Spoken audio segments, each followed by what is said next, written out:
Welcome everybody to the Powered Up podcast. My name is Power Guys Game and I'm your host. I'm joined by Big Imperial, Shumo and slp.elt. What up? What up? Hello. Hello. Also special guest Sibel. Yeah. And Chicken chow mein. Hey, shut up! No more watching it. it's the 3rd of June 2018 and we're here to talk about E3, Battlefield 5, Pokemon Go, and in our entertainment section we're going to talk about the NFL protests and the new rules or laws for that, PUSHA T and the Drake disc, whoop whoop, and Netflix and market worth. We've also got some other stuff to talk about too. We'll get into that later on. The first thing I want to talk about really is E3 because it's coming up pretty soon. I got a list of the games. I'm not going to read them all out because God is a lot. But we're just going to talk about first and foremost the games we want to see there. I've given the list to everybody, so everybody's kind of got a sneak peek. I'm going to go ahead and say the main game that I'm looking forward to is probably Last of Us 2. What do you guys think? What's the main game you guys are looking forward to for E3 to be announced? Big, I'll start with you, Big. I've got two. Yeah, so I've got Battlefield 5. Okay. And I've got Spider-Man or Tomb Raider. Ooh, you got 3. Okay. All right. Yeah. What about you, Shumo? I want to see more on Fallout 76 that got announced the other day. Fallout. All right. Sleep. For me, there's actually 3. So one of them is Fallout 76. Okay. The other one is the Spider-Man game that's coming out in September. Yes, sir. And then the third one, I literally had it, Beyond Good and Evil 2. Beyond Good and Evil 2. All right, and Sibel, right? I'm gonna ask you kind of an alternate question because I don't know if you play games. So do you play games? Yeah. Okay. I've got a PS4, and I'm actually looking forward to Spider-Man and the vampire game. Have you heard about it? Yes. I've heard a little bit about it. Yes, I know about that game. I like all that kind of stuff anyway. So it just I don't know. I've been watching some trailers on it, but you know sometimes trailers don't give you as much as you want to see. But it comes out tomorrow, doesn't it? I think. Mm-hmm. Yeah. So it's an interesting game. Are you gonna buy it? Are you gonna buy it day one? I'm gonna wait because I sometimes if I really know I'm gonna like something, I'll go for it there and then. But I want to see some people do some reviews on it first when it comes out, so then I'll know if I really want to get it. All right, so I'm gonna flip the question around and kind of say, what games are you not looking forward to in to be announced in E3? And Big, you can go first again, Big. So go for it. Games that I'm not looking forward to. From this list. There's a lot on the list. I don't have. Okay, well, I Overcooked 2. I don't have a Switch, so. I was gonna say, right? Because I thought you were about to say to me, "Oh no, I'm looking forward to every game." I was about to say, "Come on, man." Is everybody really looking forward to Roller Coaster Tycoon on the Switch? Like, no. Right? Because me personally, I'm not really looking forward to Sonic Team Racing. Now, I've played the old Sonic Racing games. I'm a big Sonic fan, right? And I don't know, there's just something about him being in a car. I don't really see the point. Feel right. Yeah, like he himself can go fast. Exactly. Why does he use a car? I think that's gonna slow him down. right. And got rich and got lazy. Basically. That's basically it. And also Rage 2. I don't know if anyone ever played Rage 1, but I was not a very big fan of Rage 1. And Rage 2, it looks okay, but I'll probably be a game I'm definitely not gonna get. So that's my 2 games I'm not looking forward to. Shumo, what about you? So what's the question? What am I not looking forward to? Yeah, what games are you not looking forward to being announced? FIFA 19 and Just Dance 2019. What? Just Dance, right? Okay. Put some respect on FIFA's name. No. Why don't you put some respect on FIFA's name and stop saying you're dead, bro? You don't know my story. Nigeria will never win the World Cup Everybody who ever. watched your stream knows your story. Your story ends with you throwing up and passing out in your bed. That's a shame. You have no evidence. You don't have any evidence. Bruv. Everyone's talking You about don't have any evidence. Jordan has the recording. Oh my I god. think I do. I think I do. Hi.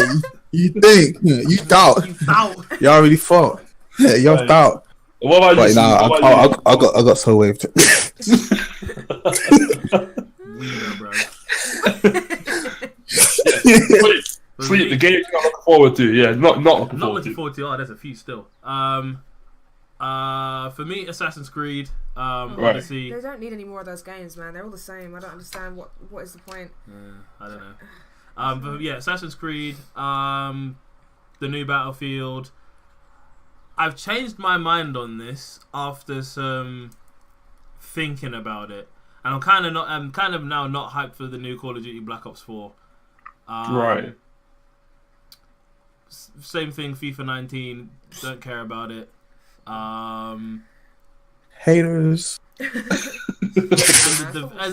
I'm skeptical about the Division 2. Very skeptical about it because the first one was kind of like pick up and it was like, but I think it's just because of who I was playing with that I was like, man, It's because you joined in with us super late, yeah, and I don't think the difficulty scaled.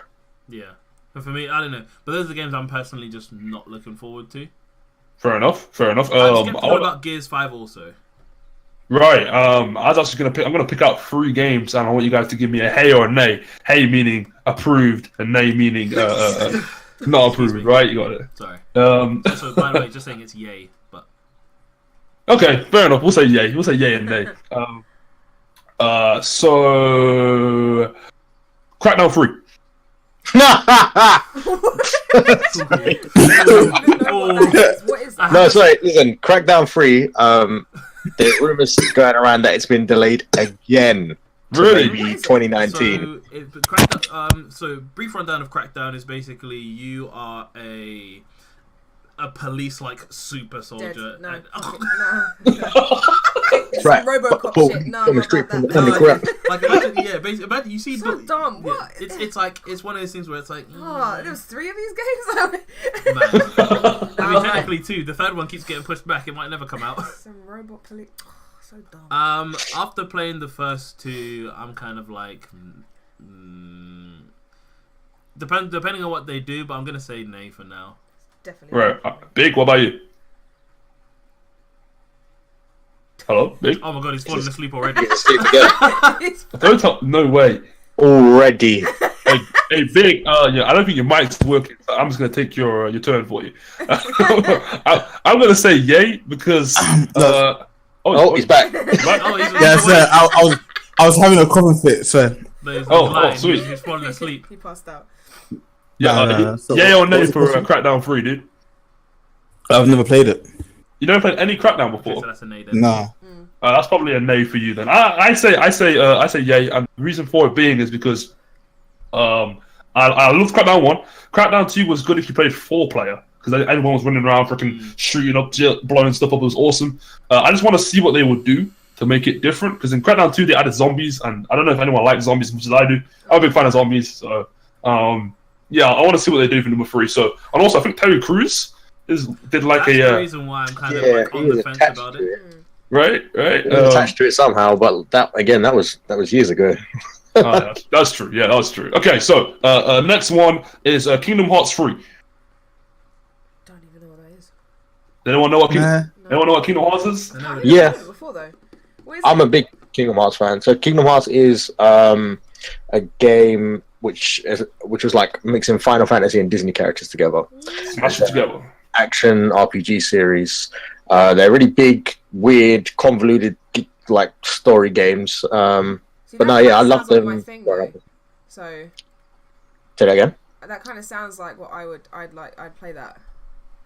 Yeah, I've got them. I'll lend them to you, and you can check them out. Yeah. But no, yeah, I'm really looking forward to it. They reckon it's 2018 release. I'll believe it when I see it. Can't wait for it. Can't wait. The last one came out, I think. When was it? Like 2011? 11? No, I think it was earlier than that. Like, Seriously? Kingdom Hearts 2 was PS2. Oh my god, yeah, it was. Yeah, it would have been like I think 2009. it was like 2009 Yeah, that sounds about right. Oh damn. We've been waiting a very long time for this, and it got announced in 2013. So we've been waiting half a decade. Mad. And last one, Smash Bros. Super Smash Bros. Yeah, Yeah. definitely looking forward to that. Definitely. Yeah, I was gonna Yeah. add Smash Bros to my list to what I'm looking forward to. Right. What about you, Sleep? What do you think? Sleep? I'm on the. I'm still here. I was saying I'm on the fence about it. Mostly because I just don't have a Switch, so the likelihood of me playing it would be pretty low anyway. It's good. It's good to Shumo's house. Play on his. I think it'll be. If you're asking whether I think it's gonna do good, then 100% it will do. Whether I'd put it this way, it's not a game that I would go out and buy a Switch for. No. Okay. Shumo. Yes. I know you're a big. I know you're a big Smash Bros fan. Yes. Have you ever played? I think, Peach. I think the question's done. The answer's yes. No. I'm trying to get to what he wants to ask. No. It's revolved around esports, right? When esports for Smash is out, or when esports for Smash is played, a lot of the time it's centered around Melee. You know, Melee. Yeah. Melee. Do you think this one might have the potential to kind of like take Melee's place in the esports section? Do you think that? What do you think? I think it's too early.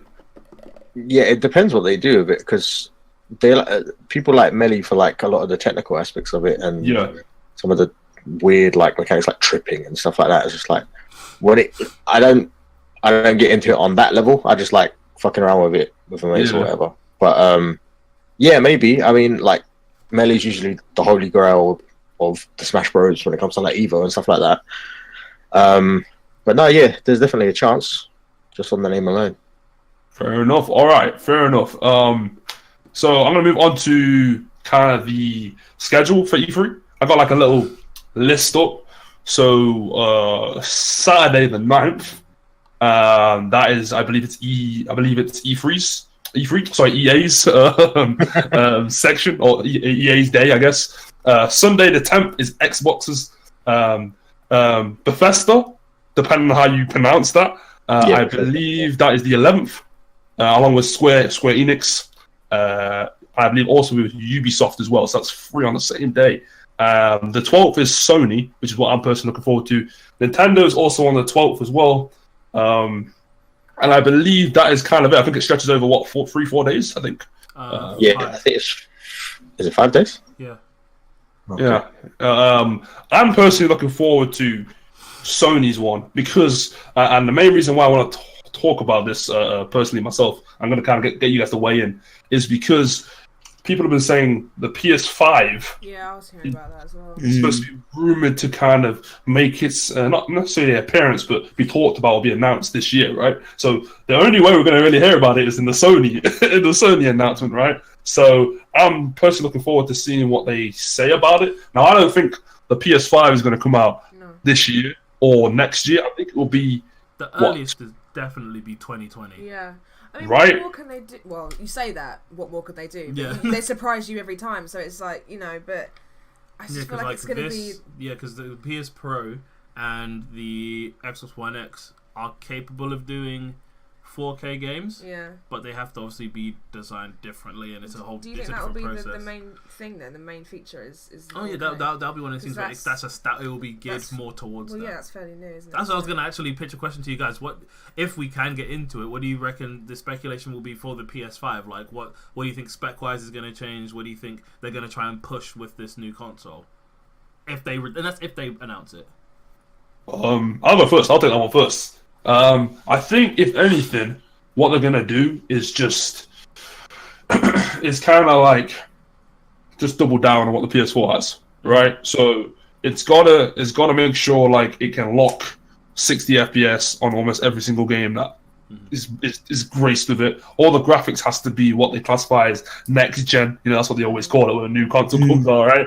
So everything's got to be next gen. I'm assuming they'll bring out another DualShock, so like a DualShock 5 controller, which will have better like ability to read the different axes and stuff like that, right? In terms of the actual console, what they can definitely do to kind of, I guess, beat its rivals, like Xbox or Nintendo or whatever, right? It's just the hardware has to be good enough in order for it to be accessible for more games, because people, even though it's a terrible argument, people always try and have this argument where, consoles are catching up with PC. We all know they're not, right, when it comes to gaming, but the consoles now, they have like better hardware in it. So now there's games that would only be able to be played on PC once upon a time can now be played on consoles. So I feel like PlayStation 5, their motto is going to be like, because their motto is like for the players, I think it's called. Yeah. I think that's what their little... And greatness awaits. Yeah, right. I feel like in order for them to achieve that, they're going to make the system hardware better so it can be played more games on it, basically. That's my take. Do you guys think the PS5 will allow you to play PS4 games? No. Do you think they'll have that feature? No. Did you say no? I think they will, because I think... Well, they should, because you can play PS3 games. Well, you can't, can you? Not for Xbox. For PlayStation, you can't play PS3 games, but on the Xbox, you can play Xbox 360 games. Shooms, you weigh in, because I think you might have something that's gonna like blow my mind. You weigh in here. No, I mean, I feel like they have to at this point. The reason why we don't have it on the PS4 is because they bought a gaming streaming service called Gaikai, and launched their service called PlayStation Now, which allows you to play PS3 games and stuff like that. But it's streamed instead of like how Xbox Games Pass is, where you download the game and then you get to play it. But I feel like they're going to have to at this point, just because of like backwards compatibility did a lot of great stuff for Xbox. It gives them a lot of positive press, and that's one of like the shining features of the console. And every single generation, everybody asks for it with Sony, and they keep asking for it. And I feel like people are getting louder to the point where they're going to have to give it to you now, because there's no excuse why not, especially with how the architecture of the system is now. Before, with 360 and PS3, they had very different architectures. Now they're a lot closer to how PCs are. So I feel like it's easier to do, like emulation, and yeah, they can afford to do it. Like, they're not going to lose out. For me, I never understood as to why they wouldn't do it, because it would mean that you would, people who, let's say if somebody just comes into it now, buys a PS5, if they don't think about all the PS4 games that somebody could go grab from your local store, whatever, that are pre-owned or whatever. They could still, in a sense, it lets people catch up and see what they missed. Yeah. And that's to me what the important thing is that they need to remember. Like, not everybody had a PS3. Like, so for me, I didn't have a PS3, so there's a lot of games that I didn't get a chance to play, and some of them they did do, what is it, like definitive edition? Yeah, remasters. Remasters where they've brought stuff old but back now and it's updated and blah blah blah. But a lot of the stuff they didn't. So it's like, it's I mean, silly, but like practically, like storage and everything like that. Not everyone's going to want to keep every single console, and then some people don't even have them, and some people don't want to keep all that with them, do they? They want the newest thing, update, and then, done. Yeah, it's like, not everyone's a collector. Not everyone wants to have every single iteration. So they need to take that into consideration as well. Yeah, they can make money on it. I think I'm gonna try to take two stances, right? Because I don't think they're going to, and I'll get into why I don't think in a second. But to take the stance with you guys in the sense of why I think they should, is because Xbox One, the release for Xbox One, I don't think it wasn't nowhere near as good as the PlayStation 4, right? Mm-hmm. But I feel like Xbox was able to stay in the running because they just keep, this game backwards compatible now, or this franchise backwards compatible now, or you can just plug in, or you can just put in, like, I don't know, Halo 3, and now you can play it on your Xbox One. So no longer do you need your old 360 system. And there's all these franchises on all these games that get backwards compatibility on Xbox. And everyone's like, oh crap, I can go and like play my old Xbox 360 games, put them in, right? I'm gonna go and rebuy the game again. So like, I feel like that is the reason why they should do it. But the reason why I don't think they will do it is because it's like, I don't know if the companies get that much money from all these pre-owned PlayStation 3 games, right? So I go to, I don't know, get the God of War 1 to 3 on the PS3. I go to CEX and I pay like certain amount of money. Is that even worth it to Sony to even be like, oh yeah, to make all these games backwards compatible, so people can go to the shops and still buy them and play them? Like, I don't think that's like even worth it for them. Also, the remastered thing, now they're able to kind of go, oh, this is a good way for us to cash out a little bit of extra money by just remaking an old game or just reskinning an old game. I recently just played Dark Souls, the remastered, and I'm a big Dark Souls fan. I love it, the bits. Beat it yesterday. Yay to me. But like, let's give Jordan a round of applause. Thank you. I'm here all week. But like, the thing is, the game wasn't nowhere near different, really. It ran at 60 FPS for the nerds out there, like myself, and it was 1080p. You know, so again, all the nerds out there like myself. But other than that, I could have literally just booted on my Xbox 360 and just played Dark Souls 1 on that, and it would have been exactly the same. The game ran exactly. The story is exactly the same. It functions somewhat exactly the same, right? It's the same game. So it's kind of like it's a good way for the company to be like, oh, let's just release, or let's just, get a games company to develop a game again and claim it as it being remastered, but really it's just a little bit of tweaks here. But then don't you think if they release it, their fan base becomes stronger? Oh, you need to be backwards compatibility. Yeah, because you're giving the people what they want. I was gonna say, does it? I mean, obviously, we're not Sony. We're not the ones making these types of decisions, and we're obviously not seeing it so much from a business end. But also at the same time, this isn't just a solely business related thing. Yes, business is a very strong factor in the games industry, but also it's a thing of. Isn't it also a thing of people? You just got to be nice to your consumers. Because you got to be nice to your consumers. You can still have your old games. Yeah, right. Got to be nice to your consumers, man. The reason why I don't think we had it this generation from Sony is because they bought that other company, Gaikai. They paid $380 million for them, and they launched their service, PS Now, with it.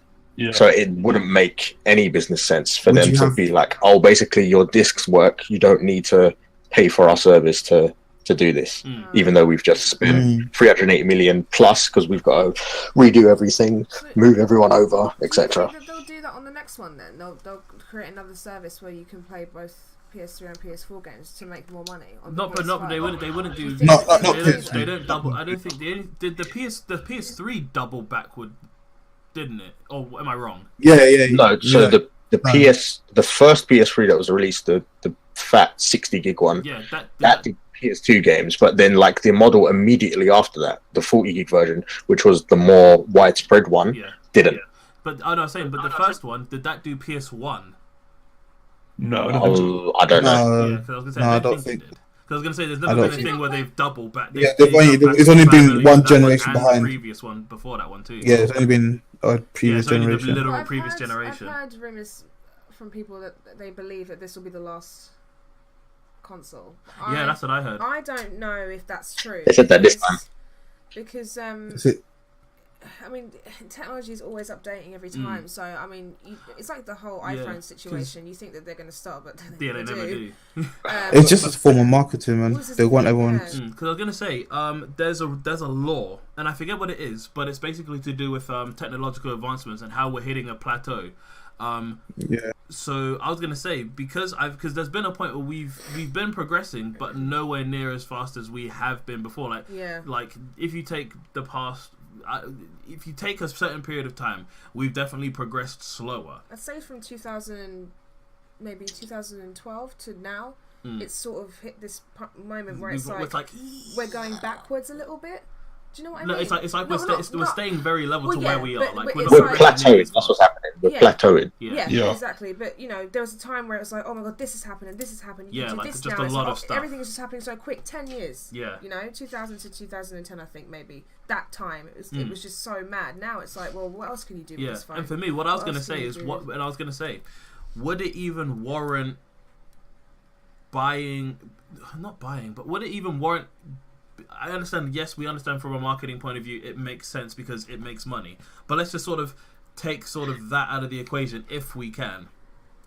Does it even make sense for them to bring out a brand new console? Because for me, I feel like the Pro will pretty much do what the next one will do. I think just kind of like take that question and like even better it. I think the answer to your question, I think, is they definitely will release another one because it's just more money that they can make, right? But I think a good question or a bad question could be, will we ever get to the situation where consoles will become like modular devices? Well, what I mean by that is like, I don't know, you need to upgrade your system. You can just take out the RAM out of the bloody PlayStation and then just upgrade it, right? Or you need, I don't know, to look better. You can take the faceplate off and actually and they just change to take the graphics card out. Well, I think will consoles ever get to that stage like a PC? You know where you can just upgrade your PC whenever you need to. Yeah. Will a console ever get there? Do you guys think that? It's definitely getting to that point because think about it. Most of the time now, you can plug a keyboard and mouse in and play using those. So it's just like, it's just basically a very tiny PC that only has one function. What console? So who do you think will do it first? Sony, Nintendo, or Nintendo? Do what first? Being able to switch out your hard drive, or you already can do switch out your hard drive. All of these. If you're talking about parts, you already can do it. It's whether they'll actually allow it. That's what I'm saying. Like, who would allow it first? Oh, probably either Nintendo PlayStation or PlayStation or Microsoft. I think it'll be. Me and Shumo, we were talking beforehand. We were saying how Nintendo's really is far behind what you'd expect because he was saying you get the Switch didn't come out until no, because you had all the DSs, didn't you? No, because what we were saying the 3DS, it wasn't a so pointless, that 3DS. No, the reason why we were saying it was weird is because the console comes with an SD card, but the game is still saved to the SD card, saved to the game cartridge, not the SD card. Oh right. But because the SD card is when you download a game, and that's where the save. Right. You can go online, can't it? It's a waste of time. Nintendo is really backwards in their thinking. That's why I don't think that Nintendo would be the first to do it. I honestly don't believe it. But in terms of like a modular console, I think it would either go one or two ways. I think it would either go with the modular style, or it would become more like phones, where it would be a console refresh more often. So just like we have the PS4 Pro and the Xbox One X, I could see a future where they do like a little half-quarter upgrade or whatever every 2 or 3 years. Okay. I see that. But then getting into that, if that was the case, I feel like if you did it that quickly, I feel like there wouldn't be like a large difference between them. Like I feel like the difference would be so minute that you'd be like, there's no point. Especially because consoles are things that, I mean, yes, it's the same as phones, like you use your phone every day and stuff like that, but when it comes to gaming and what you're expecting, you expect something to do the job better, and I feel as though with consoles we're at that point where until have a lifeline too. I feel like it's going to start getting so expensive that it's going to start being like a thing where, you know, I don't want to say regular consoles are a third of the price as a phone, and people buy new phones every single year. Yeah, that's true, but that's true. I don't know. But I feel as though you spend more money. Over the course of a year, you spend more money on your console than your phone. Yeah, because games. Yeah, but more people will prioritize a phone over a console. No, but what I'm saying is, it would still be more expensive. Like having a console would be more expensive. Because think about it. Let's say the next thing it comes out and then it gets a lot better and whatever.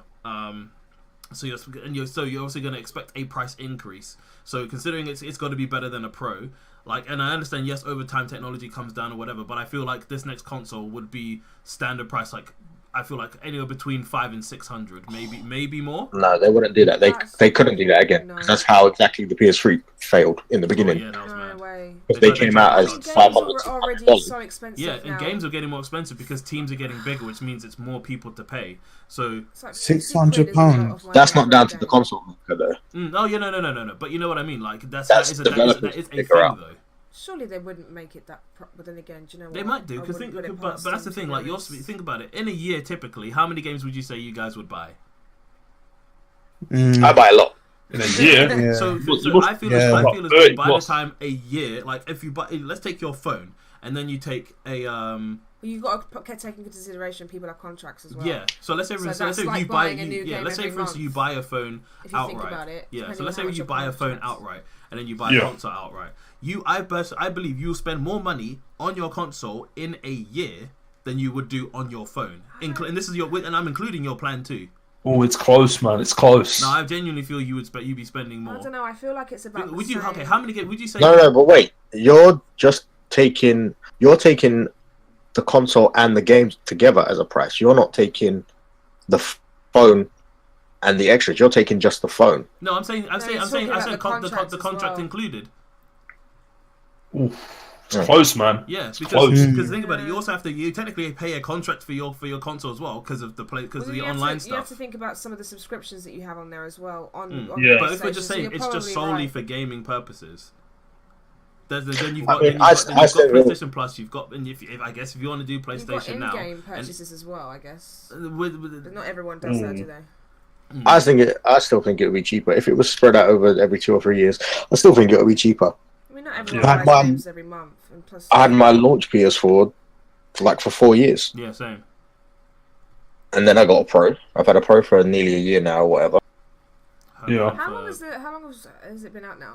What, the Pro? No, well, the Or PS4 in general. The PS4 in general. It's been out since 2013. 2013, yeah. Oh bloody hell! Yeah, 'cause Wow. 5 years. I bought mine launch. So it's that's ages. Yeah, it's been a while, I hasn't it? didn't even think that it's been that long, you know.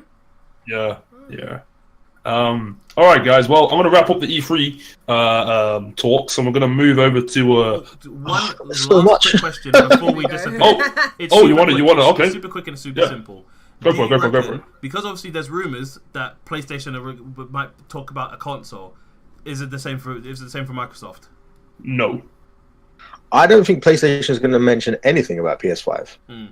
They came out recently explaining how the PS4 is starting to sunset the PS4, and they came out and told us in their conference they're focusing on their main 4 games. They're focusing on Death Stranding, Ghost of Tsushima, whatever it is. I saw the trailer for that. It looks really good. Days Gone and Gone. Last of Us. No, sorry, Spider-Man and The Last of Us, not Days Gone. Yeah, they're focusing on those 4 in their conference, and I think for them to say, "Oh yeah," and PS5 is coming whenever, it's just going to ruin that. They need to focus on those 4 and get all of their hype around 2019. So everyone's focusing on these games, and nobody's thinking about PS5. I'm not going to buy them. I'll wait until PS5. Yeah, that's true. So I don't think they're mentioning it at all. And on top of that, when they announced the PS4, it wasn't at E3. They announced it in their own conference in the February of that year it was launching. Yeah. So they reckon February 2020 or beyond might be when it actually gets announced. Yeah, I reckon 2020. Same. There was something in that release where they specifically mentioned 2021 for something. Oh, well, there you go then. Potentiality. Yeah. But let's move on now, shall we? There you go. 2020, we got the PS5, and 2020 we got Kanye West as president. Oh There my you go. God. Sorted. Please don't say that. Sorted. Oh my So, Could you imagine Kim Kardashian being? No. Can we not? Oh. Had you? Oh, my mind is just being blown. I feel sorry for You Americans. had it right here. I'll kill myself. Hey, God save the Queen. God save the Queen. It's that 13 reasons why. Yeah. Okay. Anyway, moving on. I'm brainwashed buying their fragrances on like adverts and shit. Oh, mad. Can you imagine? Big. This one's probably gonna hit you real close to home, right? Talking about Battlefield 5. Right. I thought you were about to say something else. No. I was like, Nigeria will never win the World Cup. fam. Okay. Especially if Big's at the helm. They'll never win it. My obviously, countrymen, don't listen to them. That's my countrymen. I can't even talk, My man. people. I can't even talk. The reveal trailer came out last week. Right? I didn't watch the actual live stream reveal. I know I got lazy, but I did watch the 2 minute, 3 minute trailer, right? And the reveal trailer, in my opinion, I think it was a little bit. I think it was a little bit whack, mainly because. See, the thing is, everyone else has been saying that. Like a lot of reviews online have been like, especially like Westy and Level Cap. They've been like, it's not a trailer that you would want to see at an actual launch. It's more of a trailer you'll see just before the games come out, just at a different angle. Yeah, type of thing. Yeah, carry on. No. So I was gonna say the main reason for that being is because they tried to swindle you a little bit. Now, what I mean by that is they got this like cinematic scene going on where it's like, okay, this is obviously not gameplay. It's a cinematic trailer, and it shows some weird stuff. You got a I think it's a female soldier, but she's got like a robotic arm. Looks like it, or like a not like a robotic arm. I think like a claw. Prosthetic limb. Right. She's got some like claw on or whatever, and it goes on from some Captain Hook shit. Yeah, it goes right. It goes from like what looks like a team kind of story mode, kind of sequence where they're shooting the enemy, whatever, running through houses. To it switches to like kind of a guy jumps out of a window. You know, loads of tanks come out of nowhere, and then it goes straight into multiplayer gameplay. Now, the reason why it kind of the guy jumping out a window. right, and the reason why I'm kind of like, wait a minute, what's going on? I'm going to commit suicide. It was a really bad like explanation of what's certain. Go watch the reveal, people. Right, you'll see what I mean. And it's just a multiplayer, and that's the part of my eyes kind of opened and my brain started working, because they show what looks like kind of like a UI or like a HUD, a HUD. So you get like the score on the top, the tickets, what they call it, Battlefield. You got the map. You can barely see what the map looks like. You've got like your health bar, you've got your ammo, but like all that to me doesn't look very good. It just looks kind of like a placeholder kind of thing. But what's happening in the scene, so what's happening in all the explosions or whatever, doesn't really look like it's reflecting on the HUD very well. So like people dying, the tickets aren't really matching up with that. Like where the guy's going on the map doesn't really look like it matches up to the gameplay. So what it looks like to me, it feels like they've kind of just made this kind of false sense of what the multiplayer is going to be like with all the craziness going on. But it's actually not real gameplay. That's what it looks like to me. That's the reason why I don't like the reveal trailer. What do you think, babe? What do you think? With that, like, I get the point of view, like, but I feel that they just wanted to make it look pretty. Yeah. But obviously, they revealed it to say that, yeah, okay, cool. This is just a confirmation of it's going to be in World War II. Expect this, but don't just take it for face value in it. Like, they obviously will release some gameplay footage and show you how the game is actually going to be played at. But I feel it's just like okay, guys, this is what we're working on. Give us another couple of months and we'll show you how it actually plays. I kind of feel like that's a poor decision on their part, because it is. Hear me out. Why? Because they have a history of making games. It's not like they're new to this, and I think considering the time, how far from now then to when the game's coming out, they should have known better. Like, people, yes, we understand, yes, cinematics, blah blah blah, but it's about for the most part, the game isn't going to look like that. And also, when you have no idea of what the game, when you have a very bad idea of what I think they did that same tactic with good look, because you're like, oh, it makes it seem like you don't actually know what you're doing.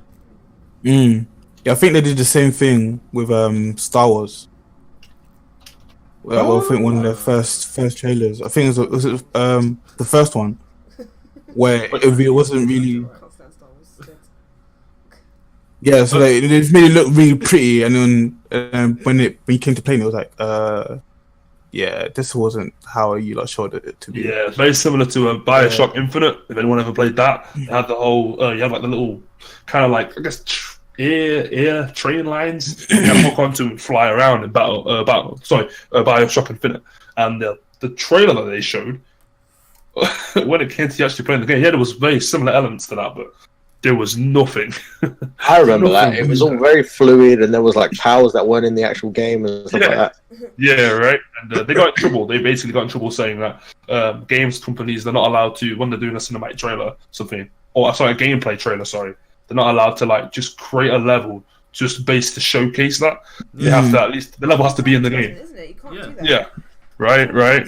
But again, And people are buying it on the pretense that this is, especially because it's a trailer, you're expecting more. yeah, exactly. So when you don't get That's it, how you it's get just a like, bad reputation. People will not trust you. yeah, like No Man's Lie.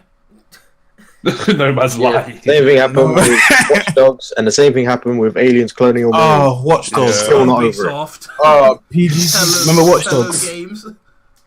PG. Remember Watch They Dogs? should get in Watch trouble Dogs. for that, 'cause that's That game, man. that's not fair. The thing is, Watch Dogs mechanically was an amazing game, but Jesus Christ, the pure fact that the absolute lies. Right. Also, as well with Battlefield 5, the squads have gone down from 5 to 4.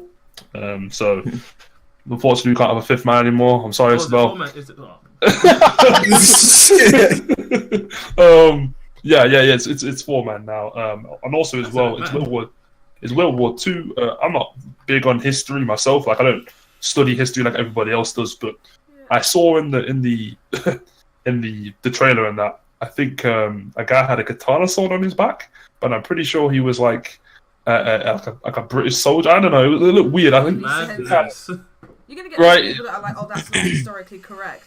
Right. I think that's the case. That's the case right now. And yeah, so I think they can definitely do well with it. I've never played a Battlefield game where this game is absolutely ass. I'm not buying it, or this game is so crap I'm going to sell it. Like I've never had that happen.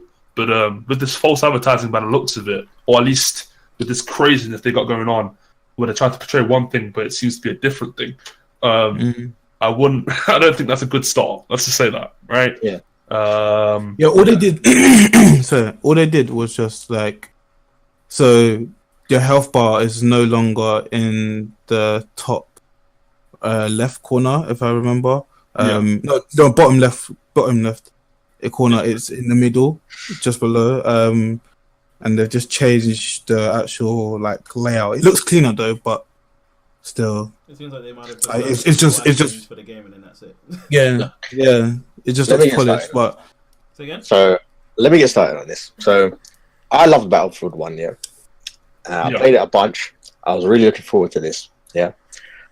Like you guys saw, I put it in the group chat when it was starting, like this live stream, all of that. Yeah. All right, cool. It's like whatever it was, 8 o'clock, whatever. Cool. Tune in to YouTube to their live stream. I even subscribed to them, so I wouldn't miss it. Comes to 8 o'clock, to the countdown for 60 minutes. Oh. They told you to tune in and wait for an hour until they start this little event. I was like, so all right, so that's number one. That got me mad. I was like, all right, whatever. I'll come back an hour later. For some reason, they hired Trevor Noah to do this panel. Because apparently, Trevor Noah is famous for playing Battlefield. I can't lie, he had some punchlines though. Look, he's a good host, isn't it? He's a good presenter. He had some punchlines. But I don't think Battlefield. I think Trevor Noah. Like they hyped it around him so much. Like even had him do the little tease where he sips from his V mug. Yeah. Why he's just there, just chopping man up. Yeah. All of this was just so vexing. When Shumo told me about the live stream thing, he was like, "Oh, it's going on at whenever. Let's just say 8 o'clock. It's going on at 8." I went to him. You know what, I'm gonna give it a miss because I felt like because of things I was like, this is gonna be so dead. Oh, not only that, like this came off the back of the Black Ops event, which was pretty decent.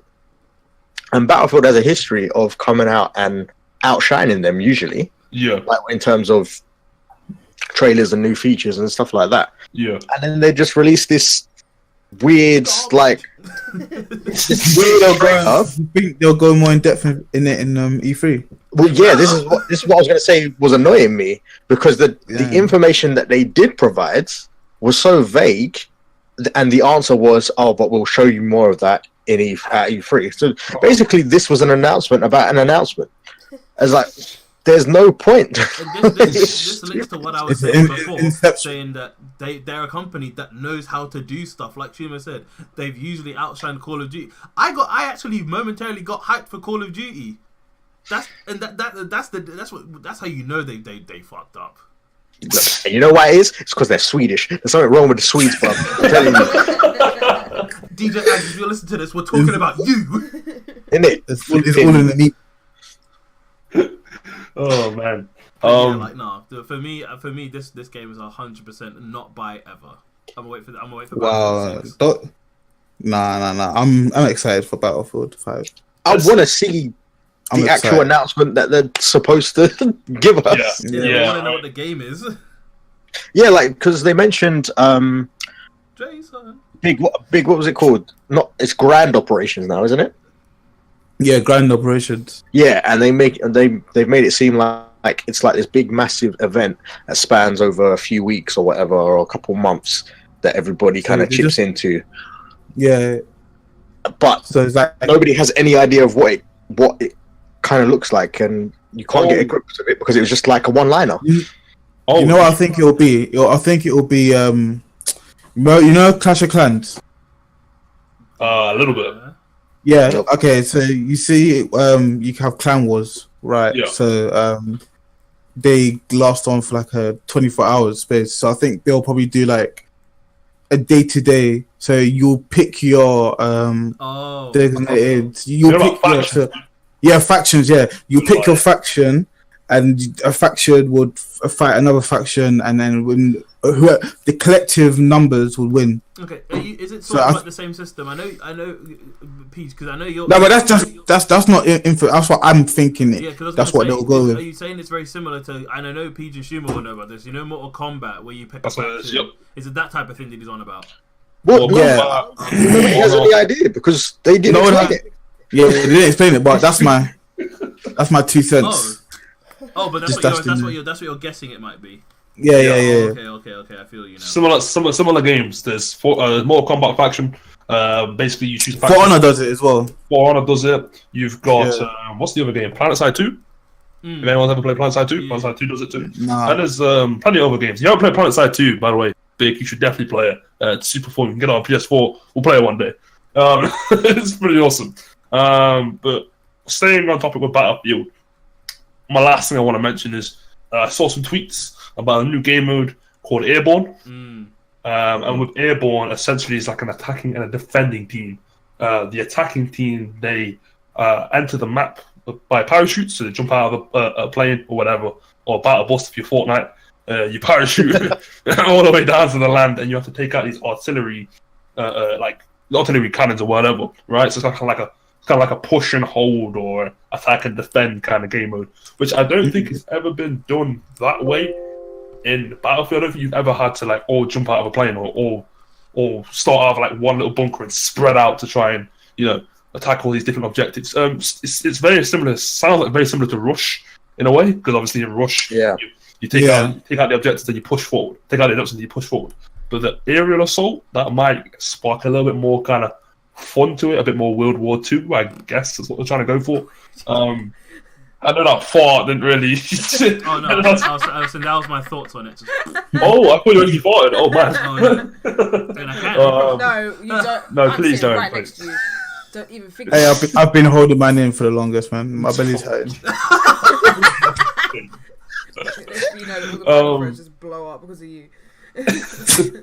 And they also talked about individual progression trees. Now, Battlefield, they normally do class kind of progression trees.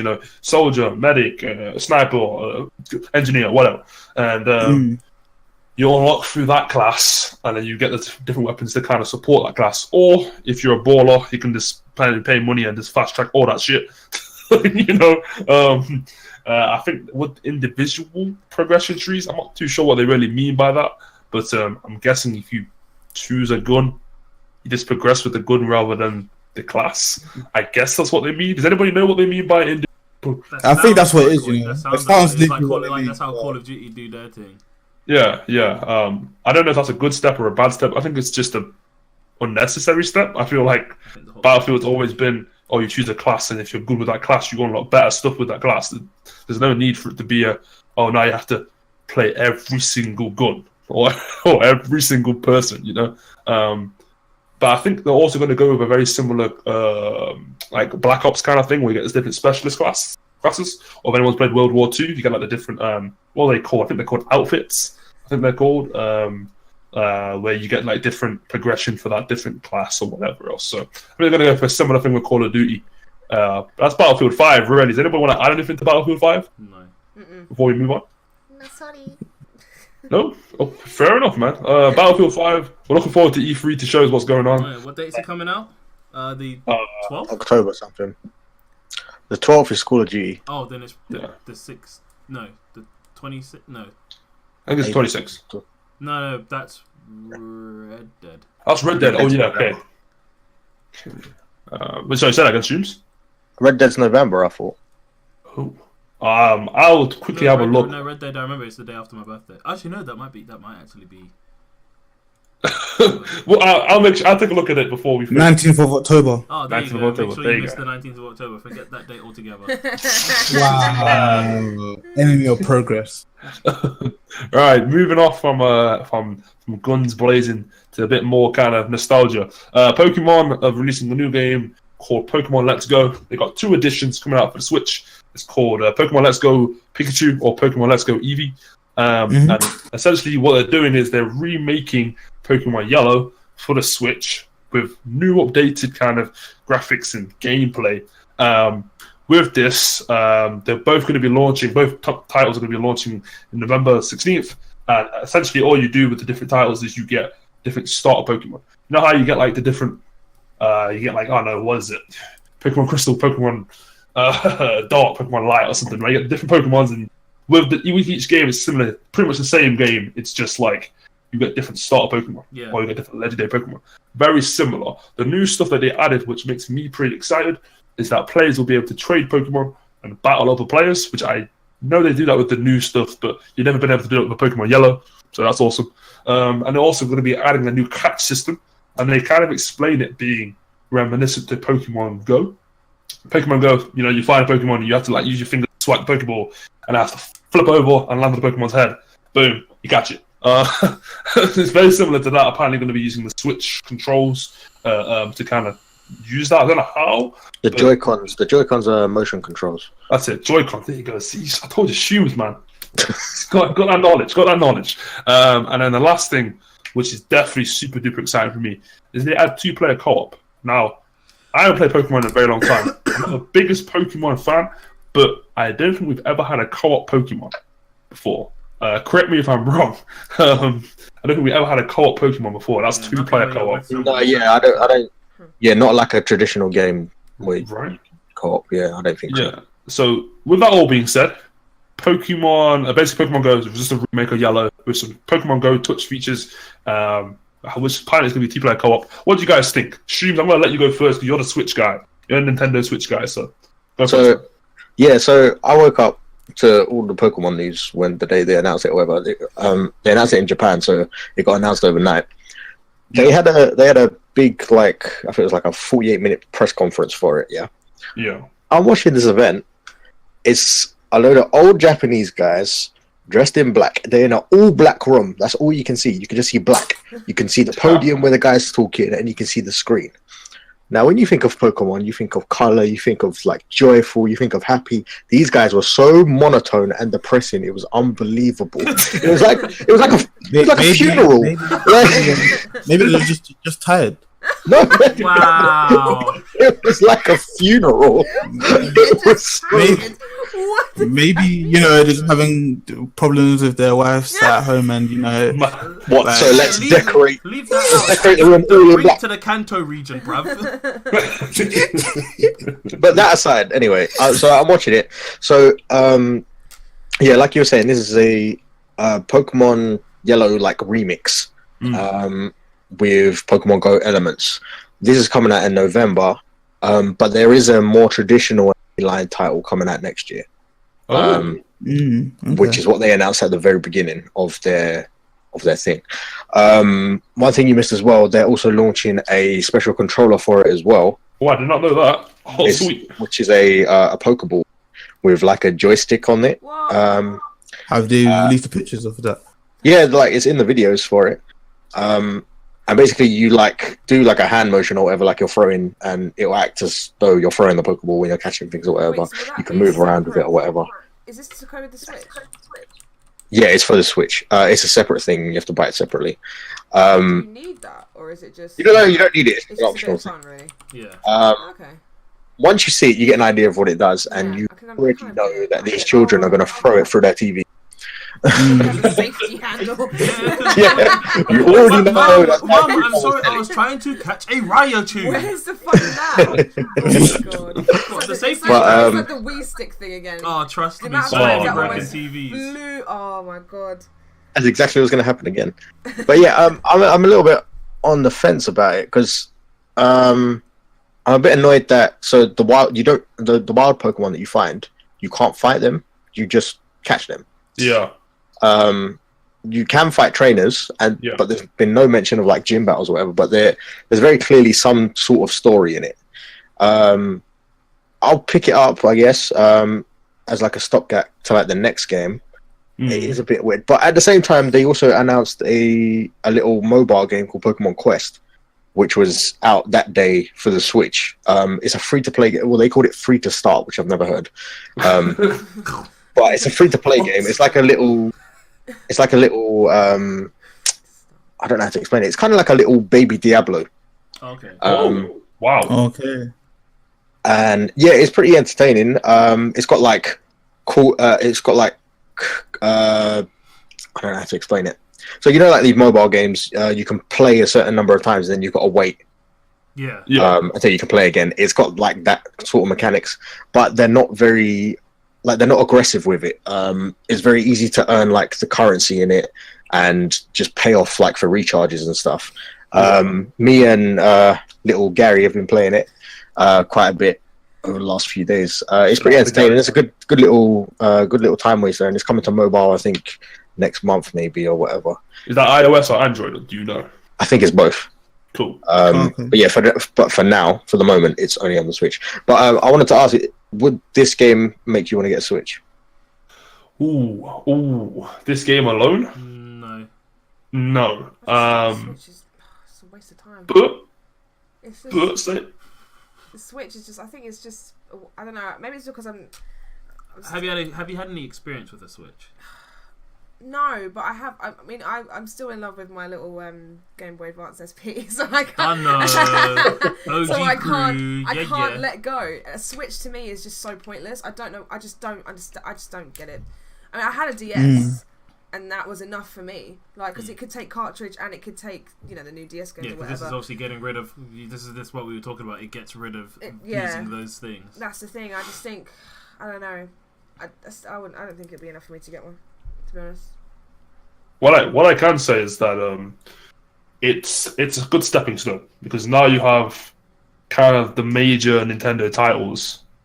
You have a lot of major Nintendo titles coming out on the Switch. Like, my major reason why I didn't get a Switch when it first came out, because I was like, yo, there's not enough games, man. It was all the Like, this is Mario new. games, Yeah, wasn't that's it? what I It was was saying. just- I was saying, like, there's not enough games out for me No, who there want one, and there wasn't. isn't one game that would be like I would be No. like, yes, this is why I'm getting one. Like, there are a few games that I do want to play, but even this alone, like this game alone, the pure fact that like it's not exactly what I'm expecting. Like, because obviously you hear remake of Pokemon Yellow, you're like, oh yeah, I get to walk around and then I get to do the whole I get to try and capture the wild I get to fight wild Pokemon. It's just like the fact that I don't get to is just It like, just oh. ruins it. Yeah, it's like, There's because no I'm point. assuming it's the same sort of structure where it's like you pick your starter, you train it up, and then you go to the gyms and do all of that stuff. I'm assuming. It will always be the same. Yeah. I think your starter in this game is dependent on which game you get. So if you get Pikachu, Yeah. your starter is Pikachu. If you get Eevee, your starter is Eevee. But like, I'm okay. assuming it's like the same gym battle stuffs. Well, it wasn't mentioned, or you couldn't see any of it in the trailer. Yeah. Have they mentioned an online mode? Well, the They have mentioned two-player co-op. They have also mentioned local Co-op is the co-op that they showed though was couch co-op. Yeah, so it was local, right? But they also did mention some Wi-Fi features. The Switch is portable, so that's not too much of an issue. Yeah, they didn't mention some Wi-Fi features. I don't know what Wi-Fi functionality they're going to particularly have, if that's only just trading. or if it's just battling. I'm not too sure, but they did say they're gonna have Wi-Fi on local play. One thing there was as well though. It looks like there's a lot of benefits to tying it to Pokemon Go if you're playing Pokemon Go on your phone. Yeah.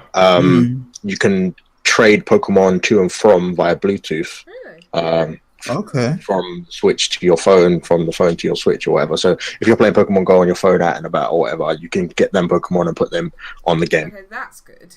Watch everybody start playing Pokemon Go now. I was gonna say, right? I'm pretty sure it's getting, because of this, it's getting a little bit more buzz, but I'm not 100% sure on that. Has anybody actually gone onto the phone to just load that game up?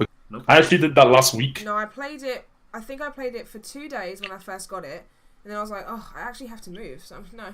No, that's why you got to cheat. Because remember when we used to roll around in a car, like all of like 4 or 5 of us, just roll around. I did that with you, But didn't they stop that feature? They did. I think there's an update to stop that feature. Yeah, like they wouldn't count towards your distance. That was dastardly. They should have left that in.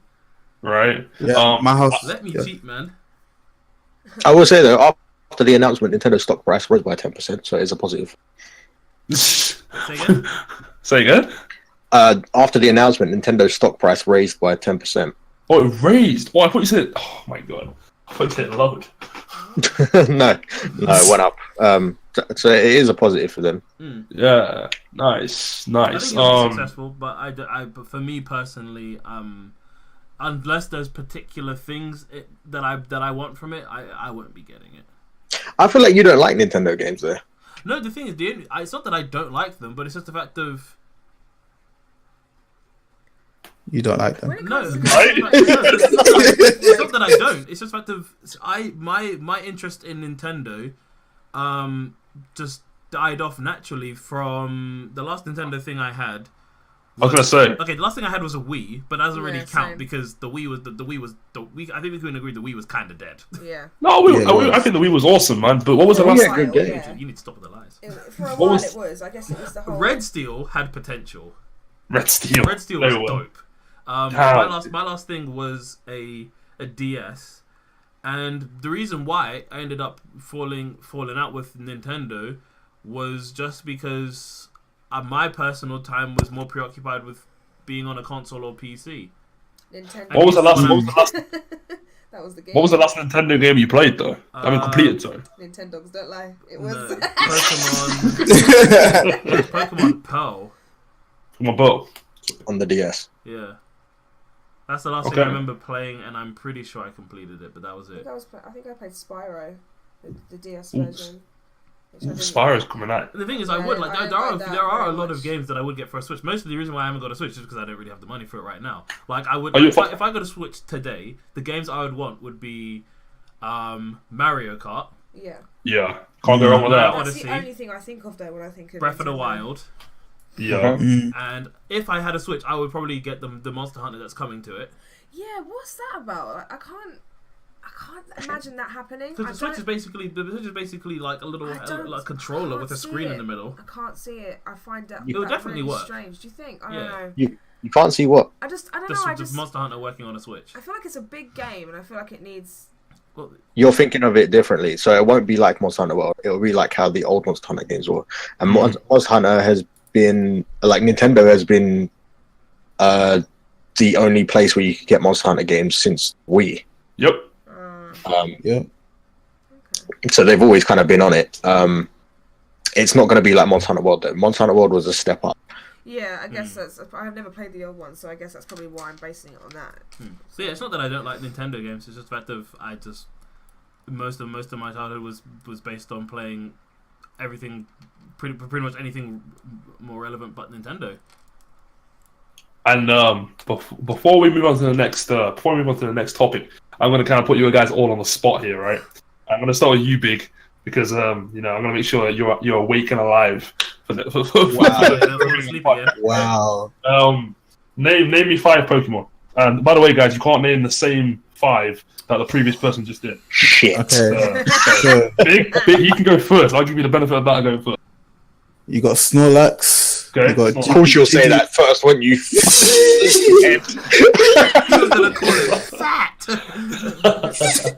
Snorlax. Hey, I'm big bold. Big boned. Snorlax, Pikachu, obviously. Squirtle.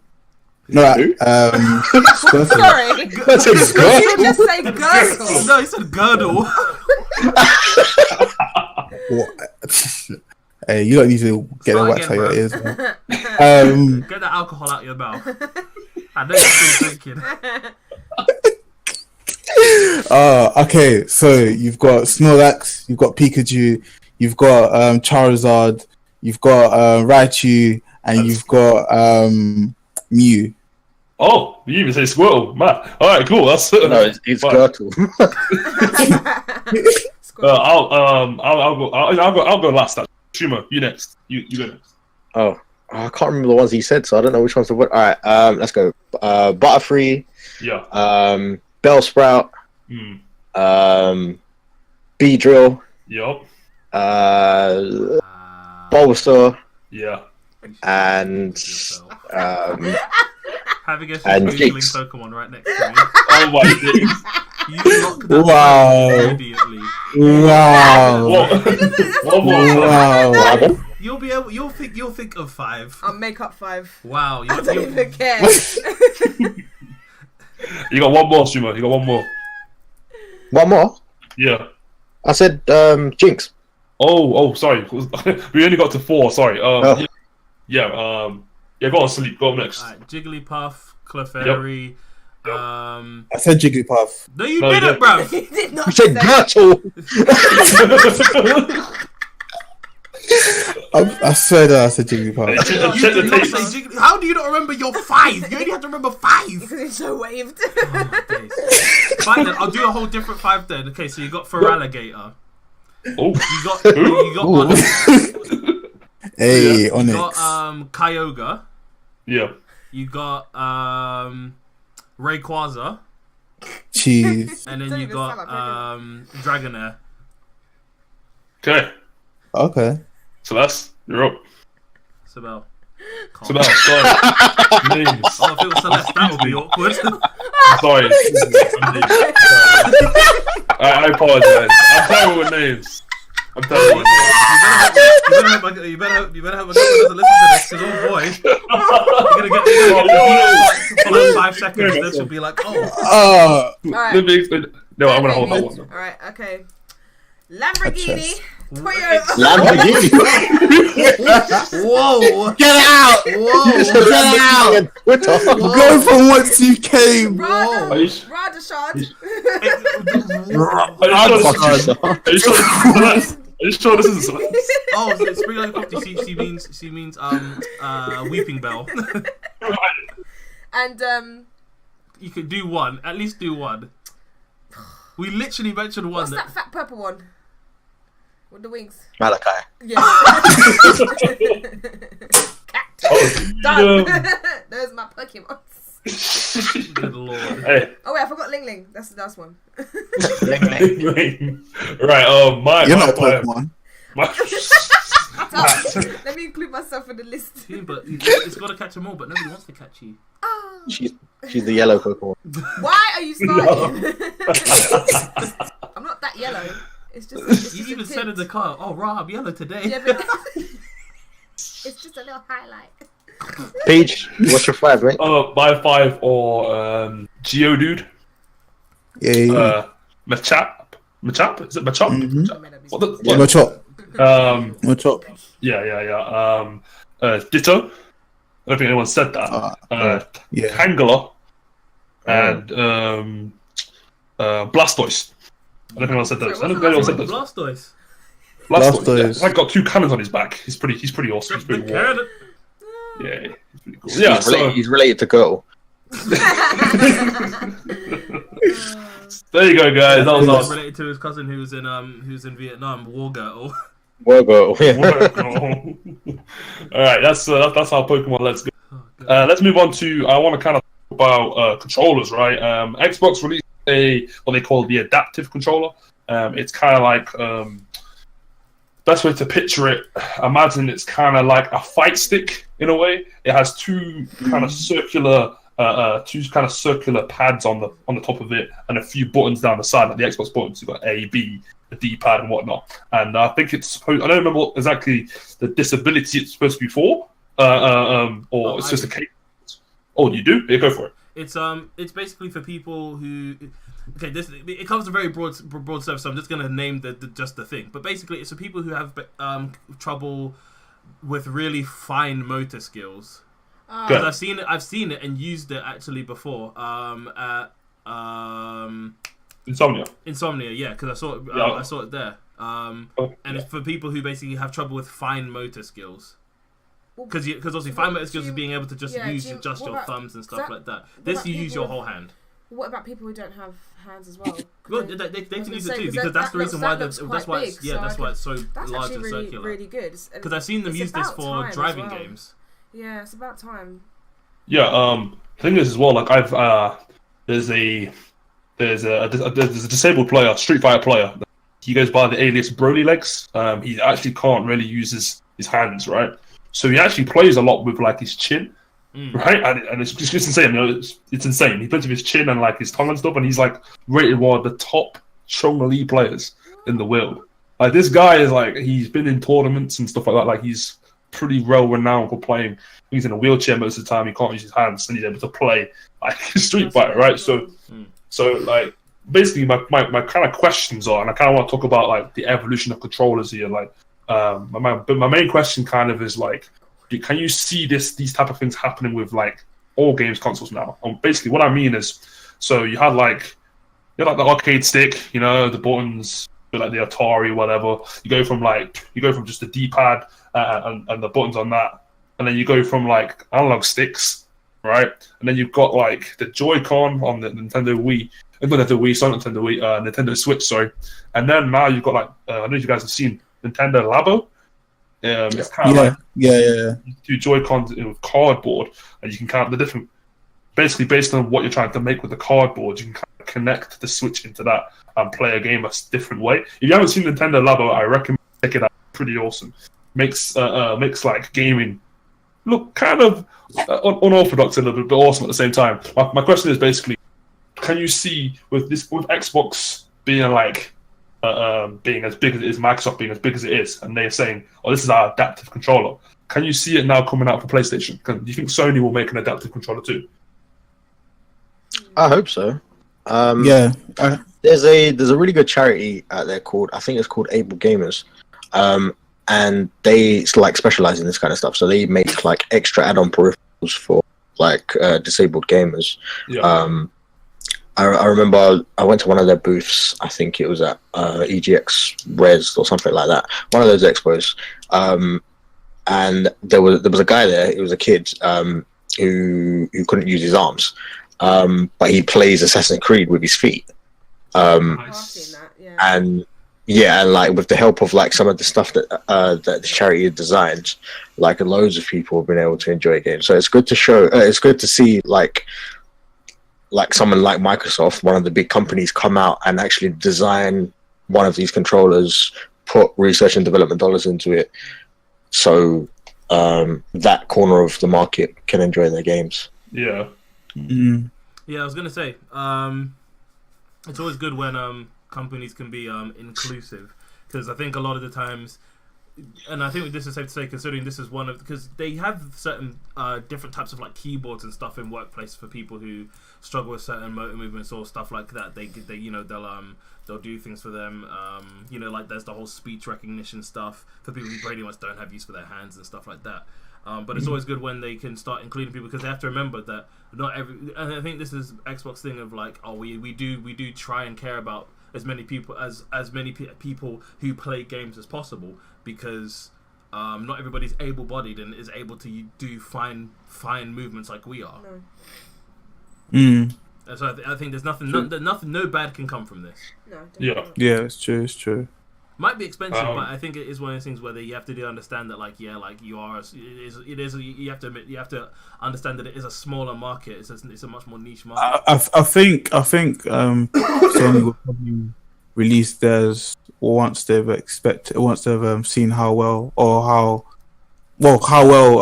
Xbox have done theirs. Yeah. Or how Xbox have done theirs. So in the near future, I see it coming out from Sony.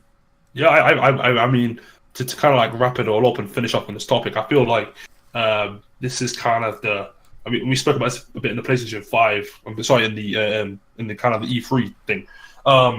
It's kind of the direction in gaming is going, right? So now I feel like with technology today, we don't necessarily have to have bigger, better graphics or better, harder, faster systems. It's just the stuff that our systems can do now. So like you've got the VR, right? You know, now you can play where you kind of locked in and stuff's flying around your face and stuff like that, right? And I feel like just stuff like even stuff like crossplay, you know, being able to play with somebody like way back in the day, playing with people across the world was never a thing. Now it is. Now playing with people on different systems was never really a thing, but now it is, right? So I feel like this is kind of the next step for the development of gaming. It doesn't necessarily have to be just the games and the graphics and stuff. It can be the controllers or the people you can play with or the systems you can play with and against. I kind of feel like that's kind of the step or the direction which even Xbox's adaptive controller can kind of like push that narrative out, if you know what I mean. I kind of think that's kind of going to be the next thing. But does anybody else want to add to that before we move on to the next topic?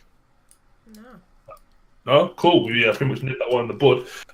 Moving on to the next topic, games consoles remakes, and I kind of want to throw an example out. The Super Nintendo, the SNES even, made a little mini system. On the mini system, I believe there was 30 games on there, or if you want to be technical, 31. Ooh. And essentially, there's no game physical cartridge you put in. All of it's loaded onto the system, and it's just like a kind of like a little bit like an emulator in a way. You just play the popular SNES games that they've actually preloaded onto the system. And I believe there was a rumor going around that the PlayStation 1 might make a mini console. And also Atari is working on an Atari game console.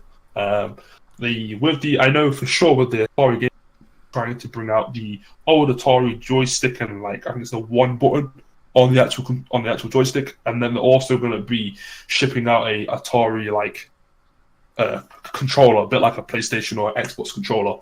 And I kind of want to get you guys' thoughts on like on these mini consoles. Do these mini consoles kind of catch your eye? Because I've actually had the chance of playing on the Super Nintendo Mini.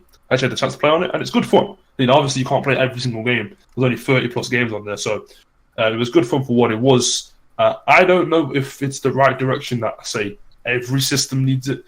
So we don't need an Xbox Mini, or we don't need like a PlayStation 2 Mini, you know what I mean? But do you guys, if say PlayStation 1 Mini was to come out, would you guys think about getting it? Or what games would you like to be on there? It depends what games are on there, really. Yeah. If the Lara Croft ones, if they're on there, then yeah. But yeah. How, I don't know. I think how mini is mini? the SNES was like probably I don't think it was much larger than a phone. Wait, is it gonna be? They are very small. A proper handheld console. With no, it's not a handheld thing. No, it's not handheld. It's not handheld, but it's one of those things like it's basically like plug in and play. Like it's very tight. It's super small. Is it or not? No. So you plug it into you plug it into like a screen like this. Oh, all right. Oh, I don't know about that. It's about the same. It's about the same. Like I guess you could say length. PlayStation game case.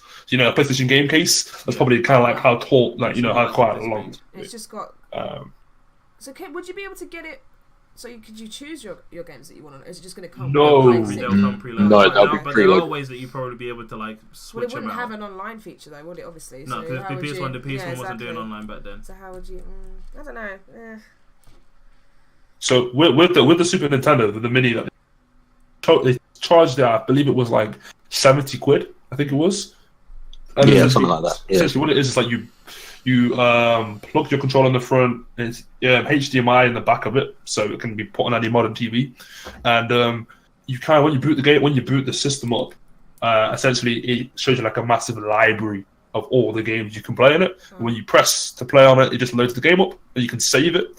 So you can save that particular game at that particular point, and then obviously you can close that game and go back onto another game if you wanted to. That's kind of how the Super Nintendo worked. The Mini, worked. Yeah, that came with 2 controllers as well, and they were proper like SNES controllers. Yeah, they were. So that was pretty awesome. What game would you guys want on if PlayStation brought a Mini? Crash Bandicoot would be fun. Oh yeah. Lara Croft would be good. Spyro. I mean, we just got the Crash remaster though, and Spyro's That's coming. true. Yeah, that's true. Yeah. Oh, think what? even still just for What nostalgia Dragon Ball Z reasons, came like- out on Definitely. on PS4 on PS1? Say again? Say that again.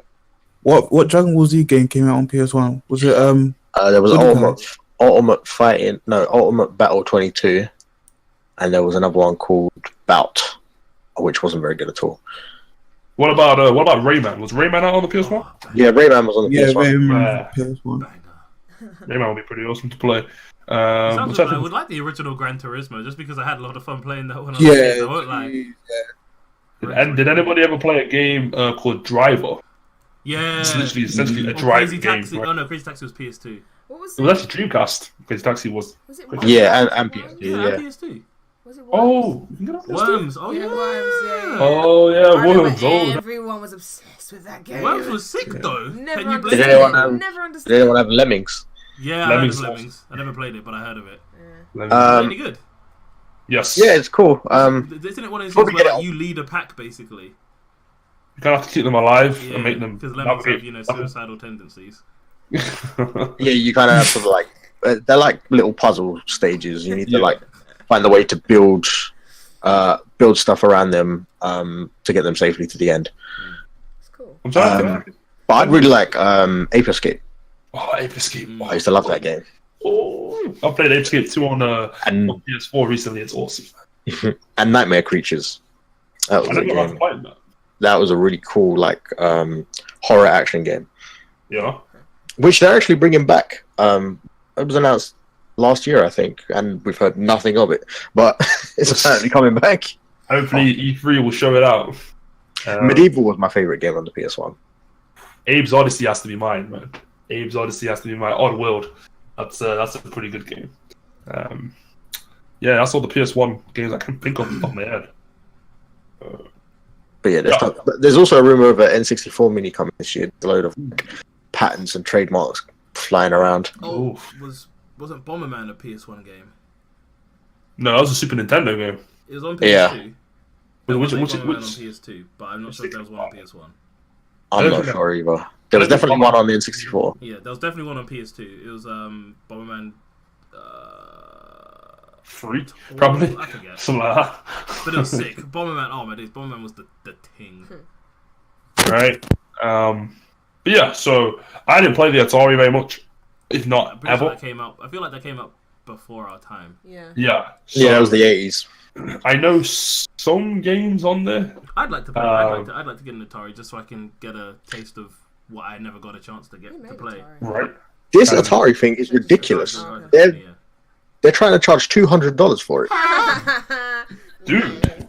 and there's like some weird wording that sounds like there's some sort of subscription service that you need to buy into on top of it. Oh. Oh, that's sounding a lot like the Ouya. But yeah, but it's like a crowd-funded console, and it like Yeah. reached its goal like immediately. Mhm. I have no idea how because I don't know who would be excited for this really expensive old ass like Atari where they're just trying to Hipsters. Yeah. Yeah. Hips. So, vegans. Hey, no, don't get me started on vegans, man. Uh-oh. Don't get me started on vegans. Uh-oh. You corn. Nah, man. Corn. Corn. No, I said corn. Corn, like, you know, the corn foods that I just find them so Right, though. pointless. Hold on. I What? can't even lie. I had a Southern Fried Chicken corn nugget. Yeah. I won't lie. I did What? not- Wow. Hold on. Wow. Hold on. Yeah. Wow. You said it already, boy. No, try that Hold on. mincemeat. I tried It's a- because it's my a friend was like, whole "Oh, do you want to different try life. one?" And I was like, "You know what? It's not gonna kill me. Let me try it." And you know what? It was Yeah, actually yeah. decent. I won't lie. Yeah. Corn is good. But it's not chicken. I mean, I know. I understood that whole pretense before I ate it because I knew she was vegan. So I was like, "What is this?" I'm But just away saying, from man. vegans. Does anybody know any other? Oh, sorry, no. Better question. Is there any other sisters you would like to be remade, or like a mini version, like a Dreamcast? The only reason why I want to say no, like I don't think they need to do that, is because usually these consoles are pretty cheap nowadays. Well, there is something Right. that I've seen which is already out, which I keep looking at and I keep wanting to get. It's called a BitBoy. and it's got I think it's got 208-bit games on it, and it's like a little mini handheld console. I think I've seen it before. Is it BitBoy or Bit? I think it's BitBoy. Yeah, you can't get it over here though. Is it made? I think it might be made with the Raspberry Pi. And it just looks so cool. Like it already comes with like 208-bit games, and 8-bit games are quite fun. But yeah. I think that's kind of something. Yeah, it kind of looks like a Game Boy Color. Yeah, but it's kind of worth it. But I don't know. I wouldn't. That's the only thing I'm interested in. But I don't think I want to see anything remade into a. Because is it really necessary? Yeah, like, I know what you mean. Do you know what I mean? It's I mean, I couldn't understand. Like for people like my mom and dad, they grew up on like the older consoles, like the Super Nintendo or whatever. Yeah. So it's nice for them. Like they have it, they like it and stuff. If you like us, where we're like those consoles were sort of past our time, before our time, kind of thing. It's good to go back if you like old games. Like I play like retro games sometimes and stuff, like things that I've missed and stuff that are like considered classics and stuff. But to what you were saying, Sleep, you can get the original consoles and stuff. Yeah, but the issue with that is, or I'd say a benefit of these newer ones is they're HDMI connected. Yeah, that's what I was gonna say. You can have saves on them now as well.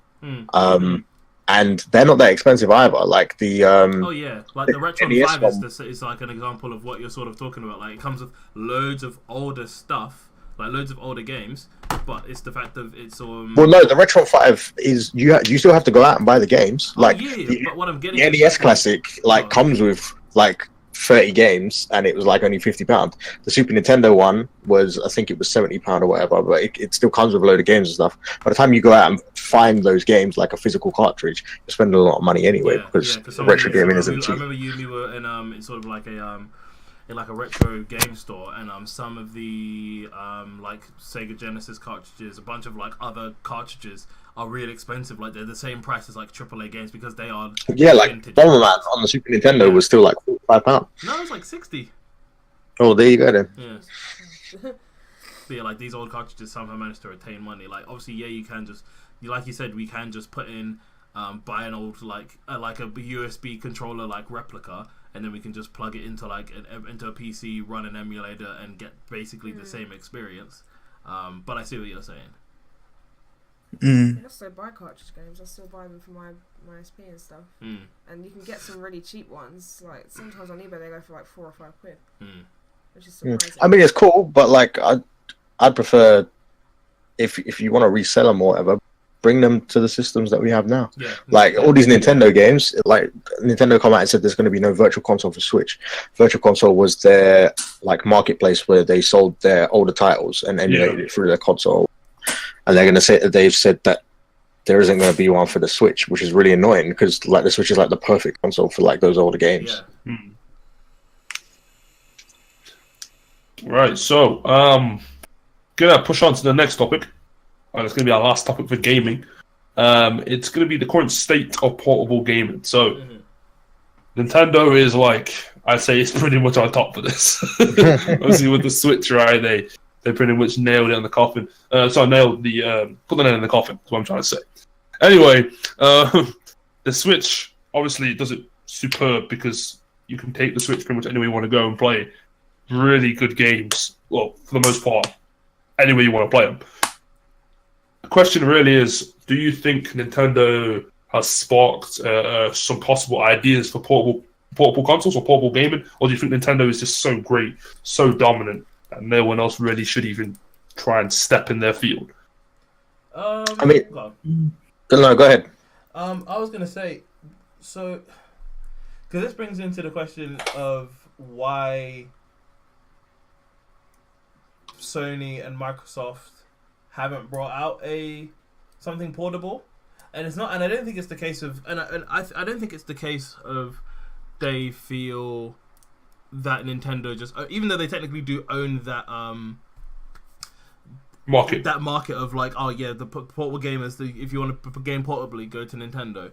I think it's more of a case of, because obviously they're very comfortable in what they're doing, which is a console thing, and it's obviously something where you don't, it's not portable, you keep it at home, blah blah blah.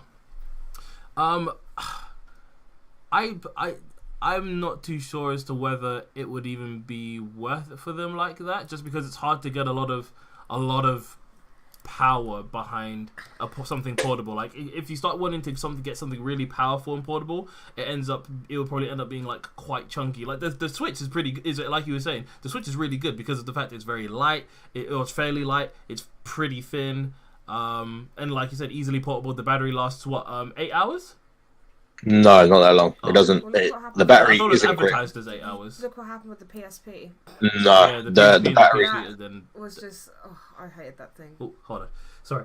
Excuse me. Ooh. Yeah, the PSP was. Gesundheit. Thank you. I think that was a waste of time. Yeah, like the PSP. PSP was great. What do you mean? PSP is bad. What you on about? I don't. You're lost. What kind of? You're lost in what kind of stew, man? What PSP bang? Really? The reason why the PSP was good was because it also had movies on it too. That was At that time, that was really like, good. Yeah, I guess so, because tablets weren't really. They weren't really a They weren't really a thing, and were they? laptops were a thing too. But like But tablets. It was, I guess. yeah, okay. like in that respect, because they showed movies as well. I didn't is like what made it because of the tiny little disc things that used to annoy Yeah. me. Yeah, but the thing Or is, the what else, USBs. at that point, what else could you do? Because everything kind of at that point, everything was disc based. Yeah, and it represented the actual And that's why eventually- PlayStation. yeah. So I guess And then also they realized that okay, the disc thing is starting to be a thing that's dying out slowly. Hence why a lot of things now are digital. Like I'm pretty sure any PlayStation game or any Xbox game you can buy digitally. You don't have to have a disc. How many PSPs did they make? Was it just the one? No, they had PSP? they had one PSP, then they had a second gen, and then they had the slim version, and then they had the really small one, the PSP like slidey uppy one. What was that one called? The PSP the Go. PSP Go. Yeah. I think I remember. And then that was it. And then also no, The then they had the PSP Vita. The PSP was very successful. The Yeah. Vita wasn't as successful. The 3DS was massively successful. I'm pretty sure it's up there like 70, 80 million consoles sold. The Switch is growing. Like the Switch is probably going to hit 20 million at the end of the year. Yeah. Nintendo definitely has that market cornered, but Sony recently have come out and said that they're still interested in port. And I've always thought Sony's always crazy enough to do it. Like Microsoft knows that their thing is PC and Xbox, and I'm pretty sure they feel like those are their lanes. Do you think PlayStation will bring out another console then? A portable one? A Maybe. handheld. I think they could, and I think they're paying a lot of attention to Nintendo.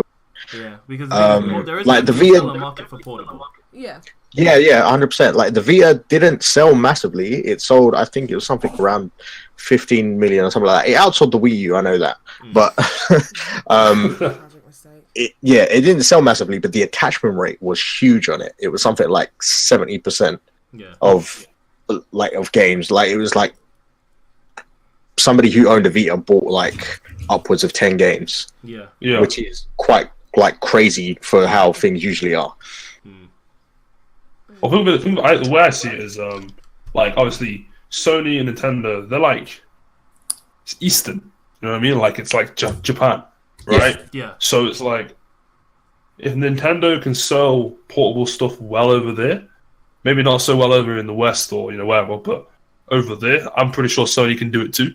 You know what I mean? Because Sony's like just popping over here, right? But it's definitely popping over there too. So it's like I feel like Sony definitely has a place for that. Microsoft, on the other hand, I don't know. I feel like Microsoft tries to cater towards more like Western audience. I don't think portable consoles is kind of our forte. If I'm just gonna like group everybody in, Western are more like not portable, Eastern are more portable. That's the way I see it. So. Yeah, like especially with Japan as well. There's a big, massive third competitor as well, and that's like the mobile market. Yeah, that's what dealt like a huge blow to portable gaming in terms of popularity. Not everybody has a Switch. Almost I feel like there's a much larger thing of everybody has a smartphone. Yeah. Yeah, well, that's the thing. Not It's funny everybody, you say that. Majority.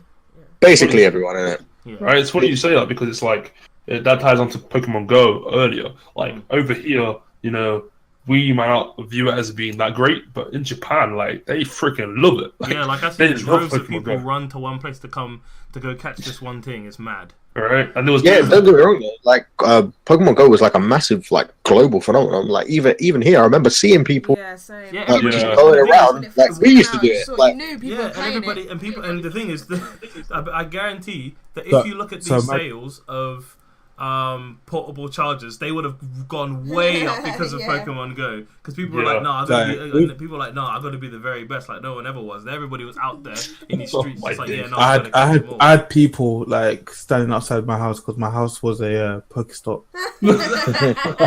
Like it was so annoying. Like they literally just standing outside my house. Yeah, down my road was a gym. Oh yeah. Yeah.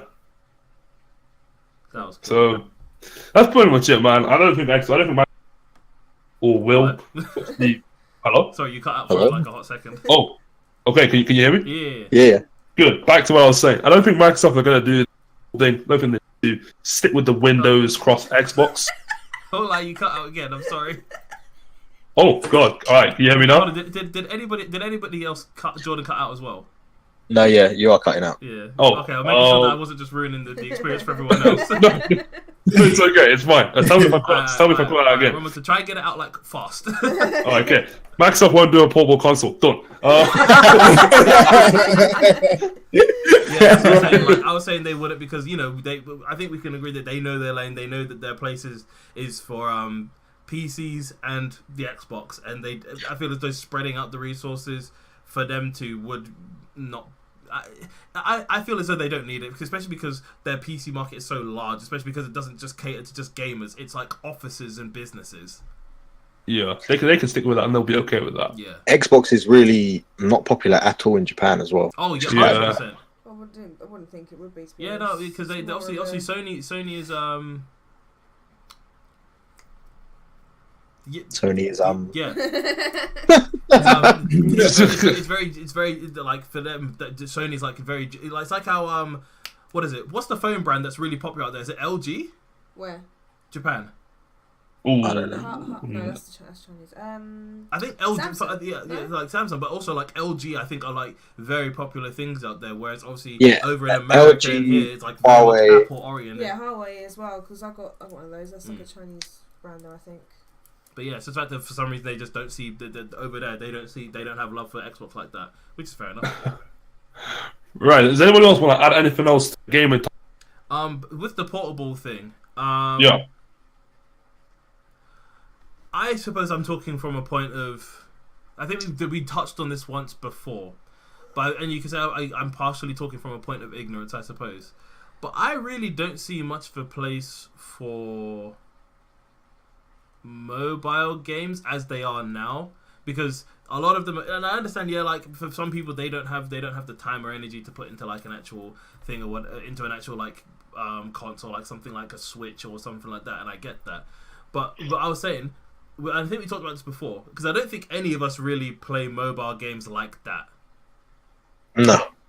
So, and like I was saying, I think we mentioned this before, there hasn't been a game that I've seen on a mobile that I've gone, whoa, that looks sick, I need to play that. Like everything that I see on phone mobile, like everything that I've seen on mobiles kind of just looks really boring.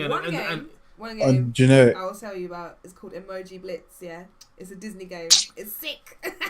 You gotta play it. That just sounds. No, terrible. you gotta play it. No, seriously. Oh, it's my obsession. It's the only game I've ever loved. With little tiny Disney characters, and you have to pop them. It's great. Wow. Did you have to pop your favorite children? If you want to be traumatized, download Emoji Blitz so you can just blast your favorite Disney characters to smithereens. Fun, you get to win loads of stuff. With the mobile games, you can there are some good experiences on there. Oh yeah, I'm not denying that. Like the Go games, like the Lara Croft Go, Hitman Go, Deus Ex Go, they're pretty good. I usually like the text games. I don't really play mobile games often, but like the Mr. Robot game is pretty good. Where it kind of like emulated a phone playing the game like that. But yeah, I don't really see. Because mobile games to me are like the equivalent of what do you remember, like the Flash games on the internet? Yeah. That's kind of like the equivalent of what they are. You play in your free time when you didn't have access to your. When you're just wasting time, Mini clip. Mini clip. Mini clip. Oh, sorry. I said really quick. Sorry. But yeah, like as for me personally, because I think out of all of us, the likelihood of I'm a future game developer. For me, if I had an option to bring something to mobile, honestly, I wouldn't, just because it's yes, I understand it's for people on the go, and I understand there is a market for that. But for me, it wouldn't be a good experience because there's factors that it's a phone that are limiting. And yes, you can get the little stands that you can put on the end of a controller, so you can play using a controller on the screen right there and then. But for me, then there's the whole talk of battery life and blah blah. For me, it's something that to do to its full potential, phones just kind of aren't there yet, and I just don't. There's too many limiting factors to mobile games for me personally to develop on successfully. Like, I'm not denying that mobile games don't make a lot of money, because you know what they do. Well, like, they do, and some of them really take off. Like Clash of Clans, and is it Clash Royale or Clan Royale or something like that? Well, Yeah. But those are Clash Royale. What's that game? Angry Birds. That's it. Oh yeah.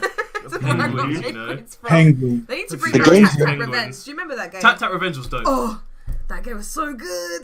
That game was dope. That needs to come back. Hey, no game will ever beat It was Snakes on though. the, It disappeared though, iOS, didn't it? Like, do you remember? Like, Yeah, it I just remember it. disappeared from the world, and I was like, "Where's Tap Tap Revenge gone?" I don't know. But the games that make a lot of money are Microtransactions. like something came out before of like the App Store. If you took away 50% of the games that were on there, it wouldn't affect the bottom line at all. It's like not all of them make money Yeah. because of it's kind of like a toxic economy. Yeah. Yeah. My experience with mobile games is I used to own a Windows phone. I used to Oh my gosh! Yeah, I know, right? I used to I own. remember that phone. I remember that phone. It was a That's Nokia, the equivalent of Xbox making a portable Windows device. dude. Honestly, right? I had a Nokia Lumia 1020. Oh Best, god. awesome camera. Rest of the phone trash. Had one good feature. I was able to play like some Xbox titles on my actual phone. I actually ended up playing the remake of Final Fantasy III, the full game on my phone. I think that was a really good kind of a good kind of way to kind of play. But like, you know how the Switch you can kind of play like certain games on the Switch on the go. It's a really awesome way for me to play like Final Fantasy on the go. So that was like the one good thing mobile gaming has done for me. Other than that, it's trash. I don't recommend it. Yeah, like Hope you cherish those pictures. for me personally, It's the kind of stuff you do when you're sitting on the toilet. Let's face it. yeah. Right? Toilet games. You know about that. in all honesty, I didn't play that too much. I do see a point where mobile games are because there's like you see loads of memes about it or whatever, and it's one of those things where you get it's console gamers and PC gamers, and it's like the meme's like two big wrestlers standing there, and then it's just one tiny person, and above them is written mobile gamers, and the mobile gamers trying to hit them both, and then the PC gamers and the console gamers come together and just shit on this guy, lick him out the ring. But it's one of those things where the fact that mobile gamers are looked looked upon like that, I feel as though at some point it's going to become a thing where it may not die out, but there'll be a moment where it completely like drops. Right. Yeah. Like it'll drop to a point where like people won't even talk about it like that. People won't even talk about mobile games like that because it'll be What do you think? What do you think will take its place? Nothing. I don't think anything would want to take mobile gaming's place like that. If you mean actuality of like what's going to be the new like anything that's remotely close to like mobile gaming like that, it's better it just stays hidden and never comes out. Well, that's the thing. If nothing ever takes its place, I don't think it will ever disappear. I think it will always just be the third or fourth wheel. It would not saying it would drop out of existence, but it would drop to a point where like people wouldn't talk about it like that. Like it wouldn't even when people talk about games, it wouldn't even come into a conversation. There is a certain group of people who do that kind of stuff, though, aren't there? Like people who are not really into games, but want something to pass time. You're going to get those people. That 100%. But it'd be one of those things where people will stop talking about. Even now, people rarely ever talk about mobile games unless you want to shit on them. That's true. Like people only talk about mobile games. Think about it. We're talking about mobile games now. What are we doing? We're shitting on it. It's crazy though because I think a lot of and like I see people playing mobile games on the phones, on the bus, on the tram, all the time, dude, like all the time. So like, yeah, it's not necessarily a big conversation starter, but I think it has its place. It has its time. Oh it yeah, has it its definitely uses. has. I'm not denying it has its place, but it will It's be one of those things convenience where as well. Like, yeah. not everyone wants to take. Like, I mean, I have 2 little handheld consoles, and I keep saying to myself, I will bring those with me when I'm doing like long journeys and stuff, instead of looking at my phone all the time, because I kind of want to step out of that sort of social media and then like app stuff. I want to actually play my actual games, but I never do it because it's convenient. You just have to hold your phone and put it in your bag. It's not. Yeah, because then you get because that's the thing. It's like it's one of those things. You get a notification. And the only things at once. Yeah, and the only time I ever quote unquote mobile game is to play an emulator of a different console that I can play Pokemon or Wario World or Wario World. Wario World, Land, you know. Sorry, Wario Land. I just play Football Manager, to be honest. Yeah, that's a decent one. Hey Brian, I rate you. I like that one big. It's a good one. But I mean, Fortnite's really successful on mobile. It is. It's not even on Android yet. Just waiting till it's on Android. It's making millions and millions a month just on mobile. No, that's just iOS. Just iOS. Oh my god! When they release, it's over. It's fine. It's over, man. Man, but yeah. That's pretty much it for the gaming topics. People, we can push that aside. Moving on to the entertainment topics. First thing I want to push on to is good old America and good old NFL. There was protests about the national anthem, right? And that happened. Like when did that happen? When did that happen? It was Colin Kaepernick. When was that? That was last year. Right? Yeah, I think it was like October. Oh, there we go. Right. Yeah. October of last year. I think it's longer than that. No, but from when he started, yeah, because football season's like around that time anyway. Yeah, but this whole thing, like, goes back further than that. No, stuff like that. Towards when Kaepernick took the knee, innit? Yeah, so did that not happen last year in October? No. Was it longer than that? Oh, jeez, I thought it was longer. Oh, so basically what it is so the NFL protest is basically I feel like it probably started beforehand, but the easiest point to start it off is I forget the name of the team, but there's a guy called Colin Kaepernick. And 76ers. The national anthem was playing, Right. and this was back when, and this was during a period where there was a lot of crimes being committed, police brutality, crimes committed against black people, that sort of stuff. Yeah. And during the national anthem, he took a knee, and that's obviously seen it because obviously people usually stand up straight, hand over the chest as the anthem's playing, but he took a knee instead because he's like, I'm not going to stand for this national anthem because it's not doing, because you're basically essentially going, America is not doing anything to to protect his people. Essentially, you can see it like that. So he took a knee, and he got cut. Did he get cut? He got cut from his team. Yeah, he got cut. Yeah, no, he didn't get cut. He got suspended. I think he got fined, and then eventually he got cut. And now he's actually, and now he's just not in the NFL like at all. Like he's been removed and whatever. And they've now said that anybody who doesn't wish to stand for the national anthem or who wants to protest have to stay in the locker rooms. So people can or their team has every right to carry out what action they see fit. Yeah, so to kind of clarify it all up, basically, they want America, not even that, Donald Trump and the NFL, kind of like, the head of the NFL, they want players to stand up for the national anthem. Because that way they're representing their country, right? The major kind of craziness about it is that Colin Kaepernick, he plays for the 49ers, the San Francisco 49ers. He is doing a peaceful protest. So it's not really... it's not physically effective. He's not trying to enforce his point. He's being very, very passive about it. Right. So he started in 2016. By the way, I looked up. 2016. There we go. There we go. Nice one, dude. Long story short, the NFL basically, like you said, sleep. They're just trying to say, if you're gonna kneel, go to a locker room and do it. But then because that's the thing. They don't want people to see it because what they're probably worried about. And it will become a big thing, and they don't want it to interrupt. No, you know what it is. Yeah, the NFL actually didn't need to get involved. Like, I mean, but they why would they do? Because the NFL is not owned by someone who looks like. No, but the only reason they got involved was because Donald Trump had a problem with it.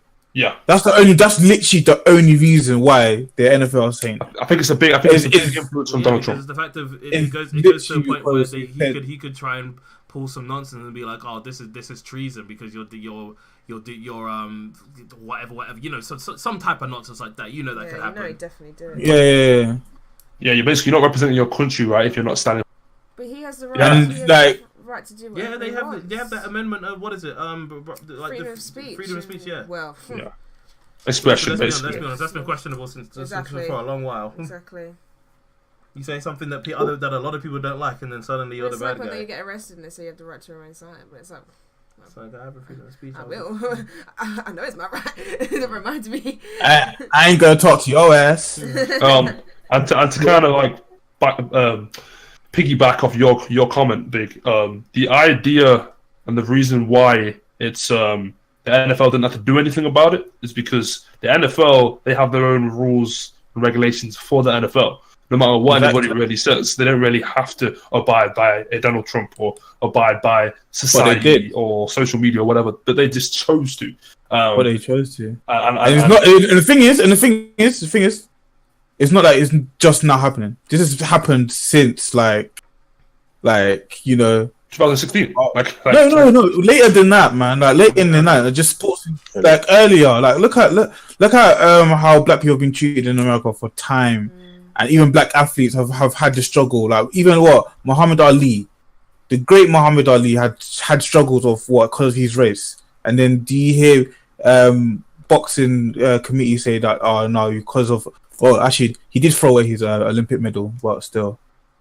Also, because he didn't fight in the war, did he? I understand. Yeah. I understand where you're going, and we're none of us are blind to that. We see where you're coming from. We do all understand that this is people in the sporting world have been having to take these type of measures. But the NFL is one of those things where it's broadcast, especially now, especially how easy it is to see stuff, and especially now how fast news is to travel. Like something can happen in America, like literally at this moment in time, guarantee 20 minutes time it will be on all social platform pages that like different countries will think. So obviously for us it's like I'm just bait or why Predo, like all of that type of stuff. Like stuff that we would see being UK based citizens, we would see that stuff happen because news travels like that, and that's the reason why, because it's the fact that things can travel now super fast that they try and put a lid on stuff like as quickly as they can if they're able to. The thing is, if no one else has really had a problem with it, I don't understand why they feel the need to. This is the thing though with America. It's like because they don't have that much. I want to say not traditional, like not culture. I know what I'm trying to say. I can't find the word for it, but it's like America is the lost child of Britain. That's what it is. I don't know what you mean by that. Okay, carry on your point. But yeah, like things like the national anthem and the presidents and stuff like that. That's all they have to cling on to. Oh, patriot. Yeah, that's it. Patriotic. So Donald Trump being his orange glowy self, there we go. is gonna, obviously he's gonna be the one to not take offense, but pick up on it because that's all he has. But that's the thing. Like it's like you can't. You're basically saying he's that's all he's basing it off of. He's not actually looking at the bigger issue as to why why this person is doing this. He's like, how can you disrespect this? It's like he's. Whereas for Kaepernick, he's like, but look how technically your country is doing my people. That's the thing, he won't see the bigger picture. Yeah. He'll just say, it's not the American way. Do you know what I mean? Yeah. That's what he's getting at. It's not the American way. Hold on. Like, do you know what I mean? Like you can't just hold up. What? Your mic is going crazy. It's just going bare robotic and spazzy. It's just me. Internet. I can't help that. The new feature. Trust me, new filter. A robot. Hey, try and disconnect from the call, come back. Yeah, hold on. And then we'll pick up where we left off.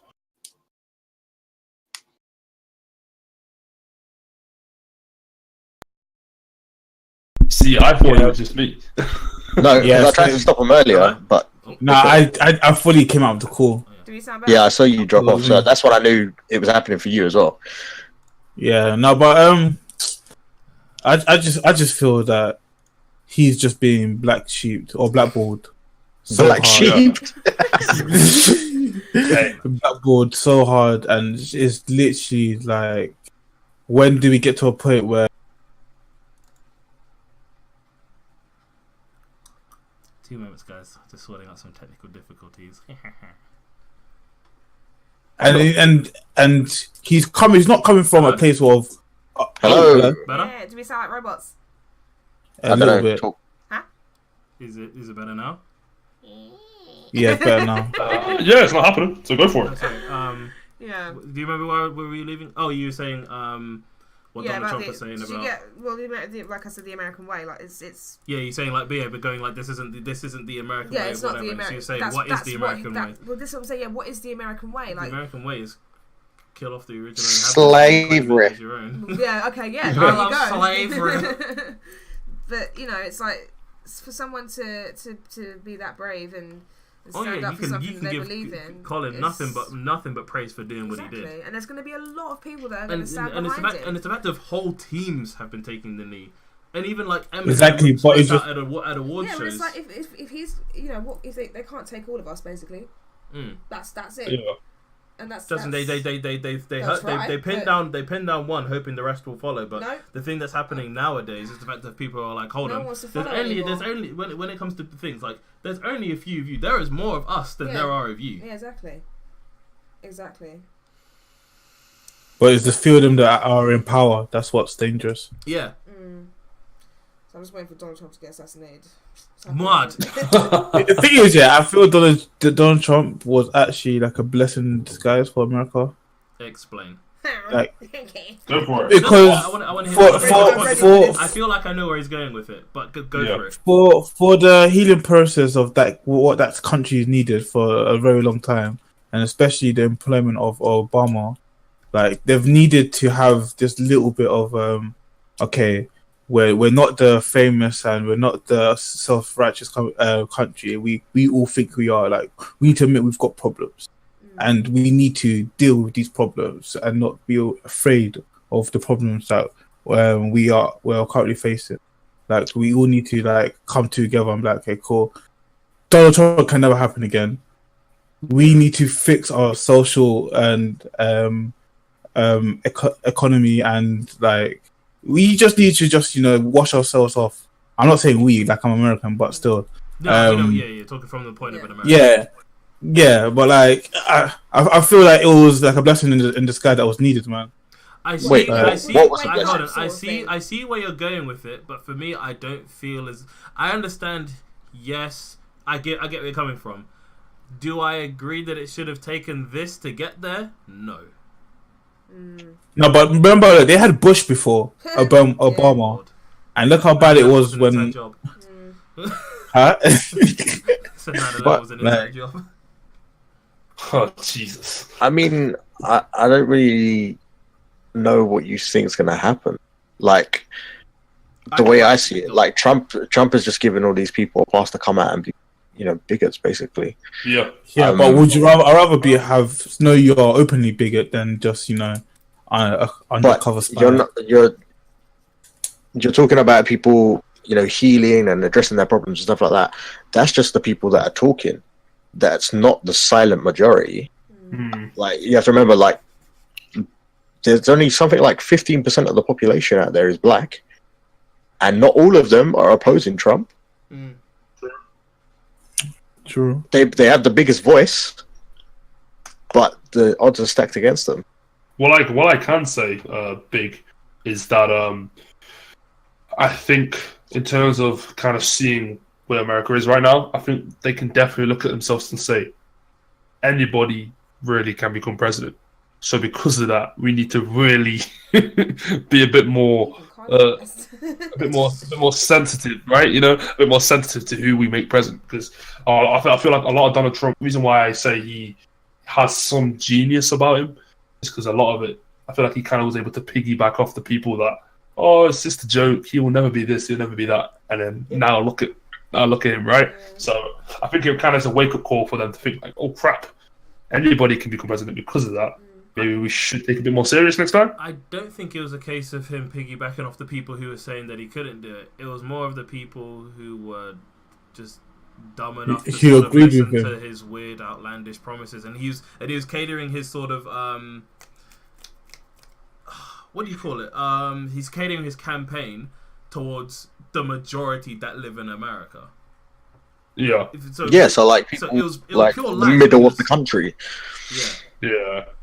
Like these poorer, like Starving. majority white families, like who work in the factories and the farms and all of these things, like steel work and stuff like that. He's making all these promises to them, and he's pushing the agenda that I'm not a politician.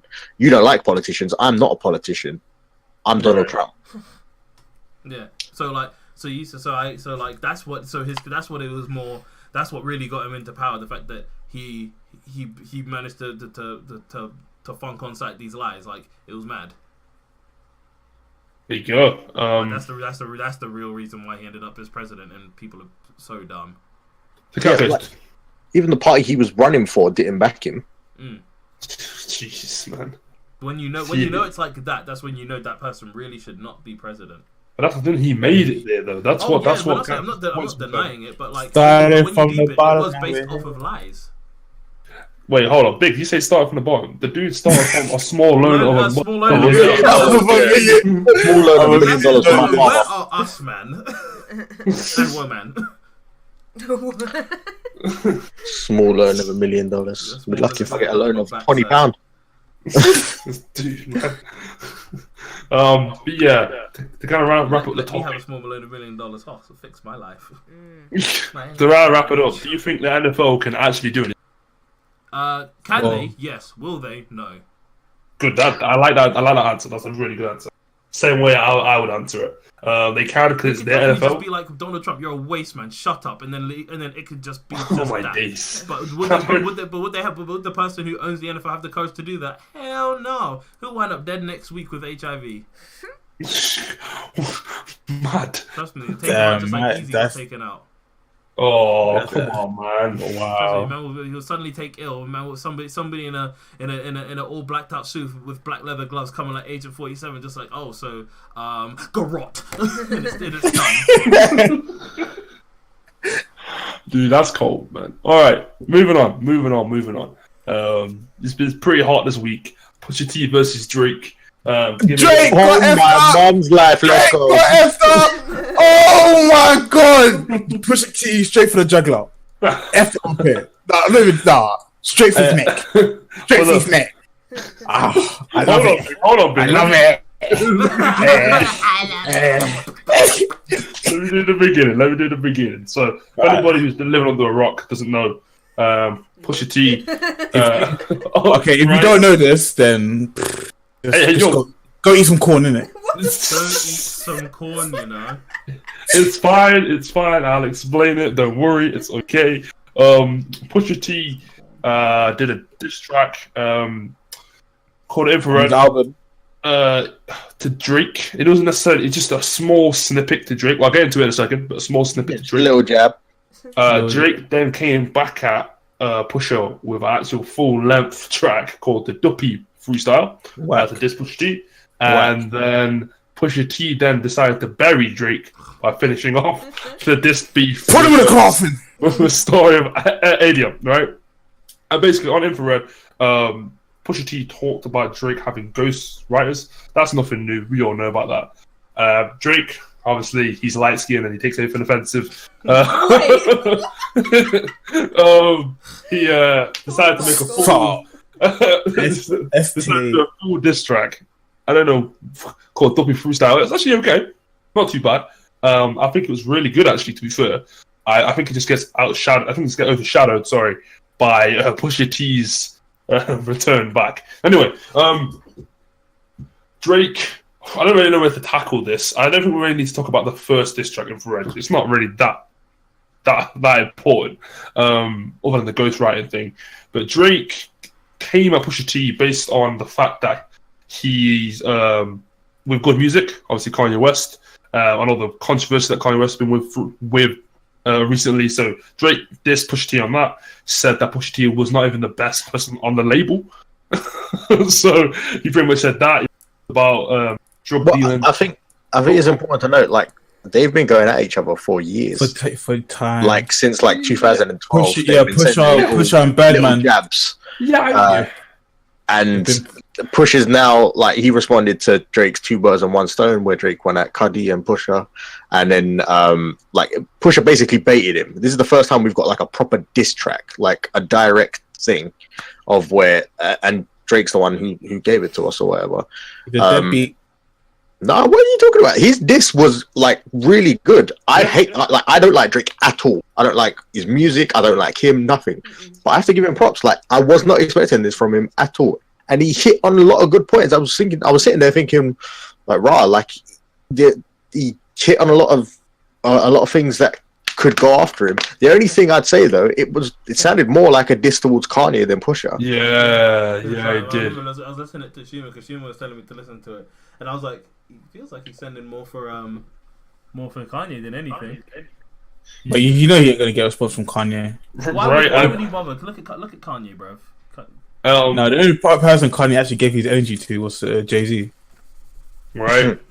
and basically, if you haven't listened to the whole beef between all the songs, I reckon what you do, because they've been pretty popular right now and they're pretty awesome.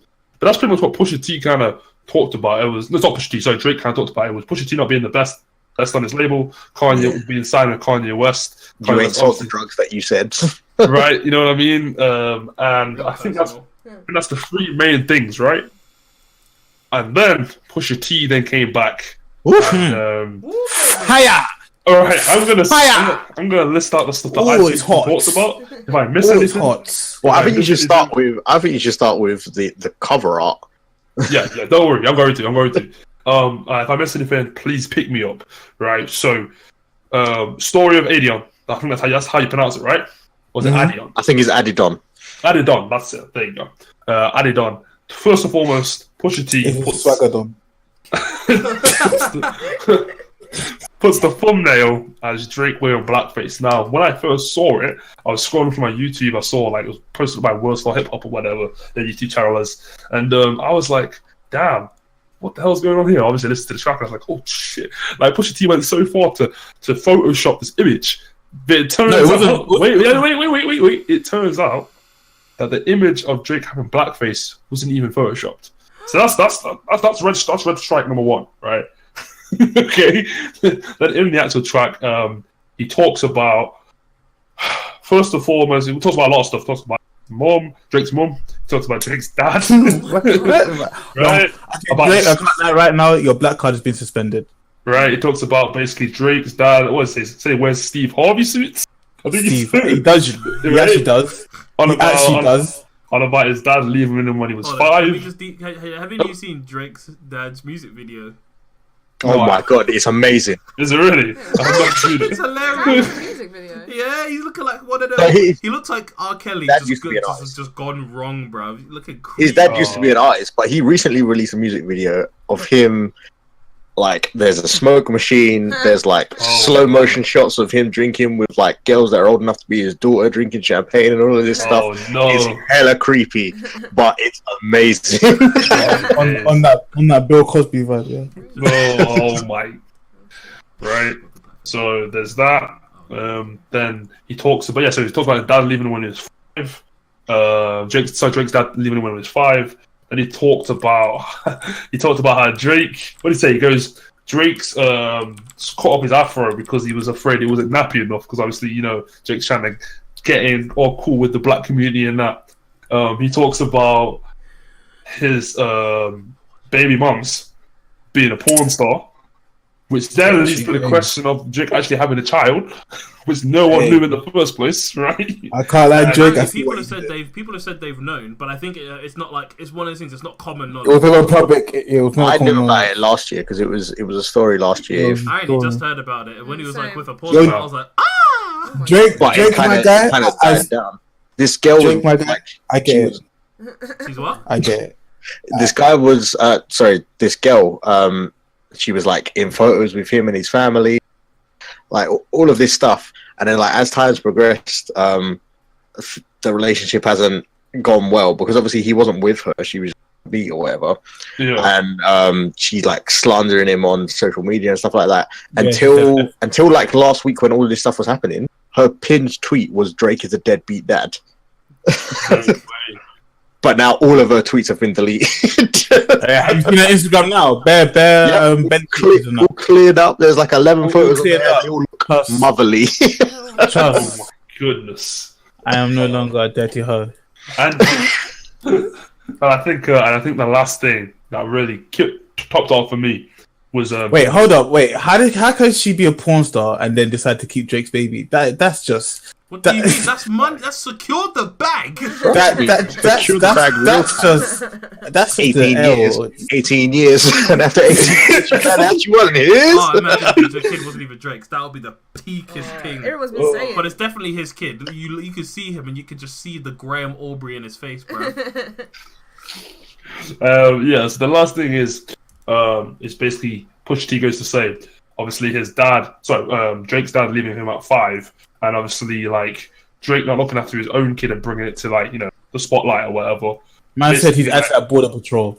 basically, like, it runs in his family's DNA to not look after their children. Is basically what you're trying to say. And I think that, to me, pretty much closed it off. I was like, yo, Drake, there's nothing you can say to come back. So before I get into what Drake said on Instagram to respond to the blackface thing, I want to kind of say, it's a stupid question, but who won? Right? You know what I mean? Who won, right? Judah, get out. Get out. Listen. Pusha T, or how he shall now be known as Pusha Thanos, and clicked his fingers one time. Boom. And then Drake said, "Hey Weezy, I don't feel so good." Oh my god! Listen, he's been silent. There's nothing. I don't think there's anything he can say. Like the stuff. He hasn't said anything. He released a statement about the blackface, bro. No, but that's it. But he hasn't. Drake got gassed over the Meek Mill over his Meek Mill beef. Yeah. First of all, he was already beefing with somebody who was dead anyway. So the fact. Hey, what, man? Wait, what? He got gassed. Wait, what? Don't carry on. Like you just called Meek Mill dead. I did. Come on, man. Are you alright, fam? I went past it because it's common knowledge that he's dead.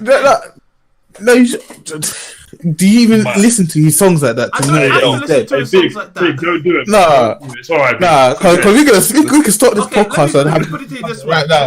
I've listened to some Meek Mill stuff, yeah, but not all of it. I'll put that out there. I've listened to some of his stuff, but not all of his stuff, yeah. So from that stuff, I can make an opinion of what I think of his music. Now, tell me this, yeah. I've listened to one track by Glockamole. You think the rest of their discography is good, bro? Hey, shout out to PG's Mandem. Hold tight, the real Nottingham crew. Nino, Mayday. Oh my god. So dead. Mayday. Sibel, if you haven't seen Glockamole, I'm terrified. don't know. It is hilarious. Oh my god. It is the greatest thing since sliced bread. The greatest thing to come out of Nottingham since PGG himself. That's the worst thing about it. They're from my neighborhood.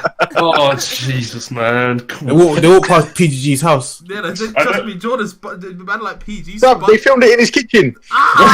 Trust me. I knew all the places they were in the music morning on the way to school. Oh my god! By the way, they go to school in unit, bruv. Nino. But yeah, back to the thing. I feel like he got gassed over that, and he was all like, "Oh, you know what? I can hang with the best of them." And he was all like, "Come, let me send for Pusha." Oh boy. This is the thing, though. It was a very long day for him. This is the thing, though, right? Drake, I give him some respect because I feel like his Pusha T his Dopey freestyle was good. I just think the Pusha T comeback was just too good that it blows anything out of the water, you know? Listen, man, Pusha T essentially just did this. He just did this. He was like, "Oh, cool, Drake sending for me." Over. Dude, man, and like you said, Shun, Pusha T is not done. Drake, he's not done. He's ready. You already know Pusha's got like at least 3 more tracks waiting. Drake did say that he has something else in the works for him too. Like what? An apology. I think Drake was going to try and back him. Yeah. He went back to work. Back to back to back to back to back to back. Listen, there was some guy on YouTube who was talking about this, and it made me crease. He was saying, "So you want to talk about all this nice for what, uplifting our black women, taking all the money from the black community and pumping it into the white French community, and you have the nerve to talk about God's plan? No, Drake, that was your plan." What? It's all mad. I find that so funny. But yeah, this whole Adidon thing. So Adidon apparently was meant to be Drake's upcoming clothing line with Adidas. Yeah. And it was also going to be the time where he announced that he has a son.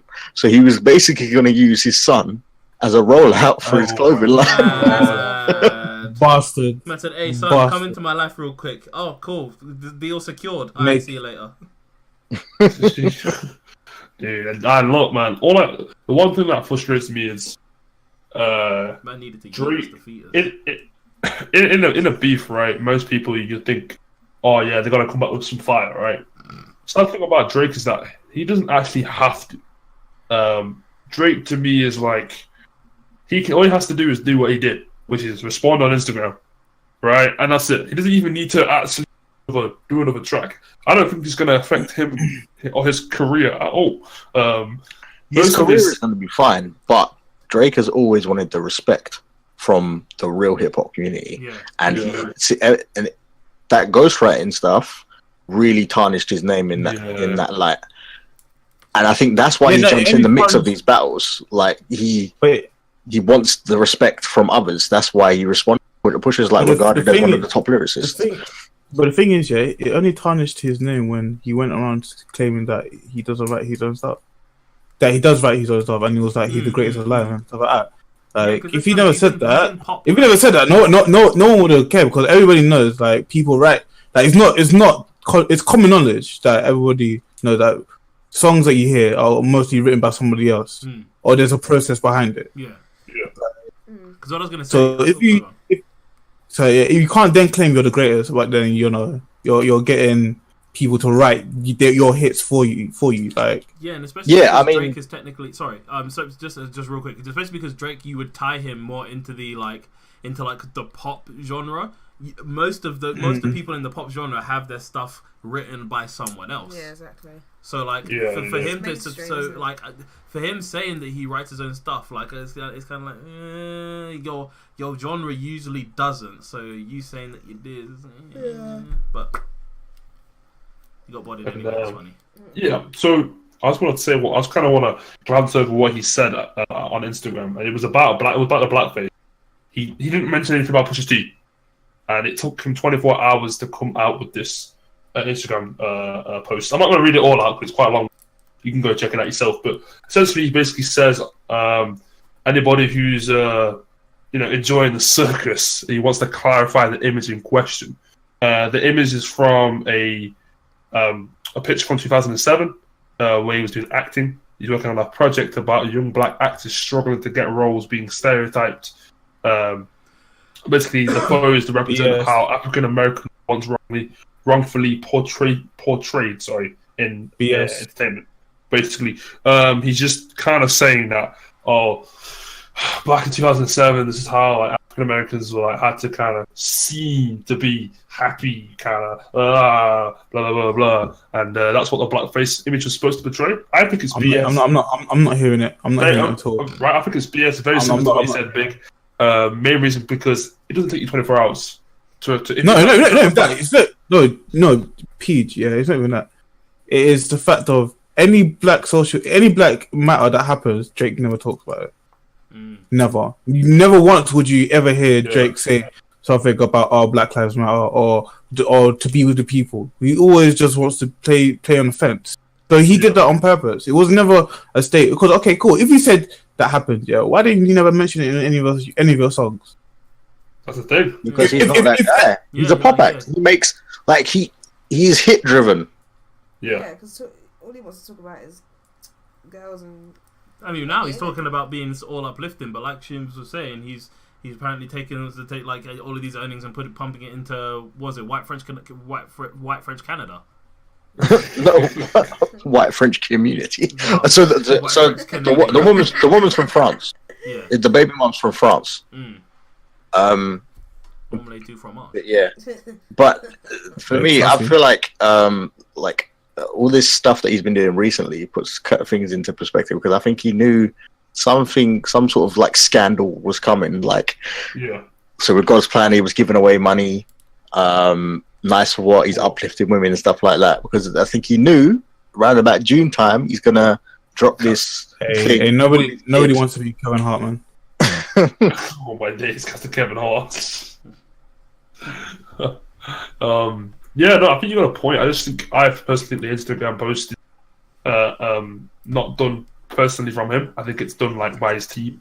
I think his team's just like, oh wait, we need to like look at this and kind of like say the best PG-13 thing we could say. 24 hours later, a bunch of his teammates managed to think of something to post. Because me personally, right, if you've done something wrong and you get caught out on it, you're supposed to speak on it straight away. It doesn't take you 24 hours to digest and say basically it wasn't me trying to discredit any African Americans for me to kind of show a light to something. That shouldn't take you 24 hours to post.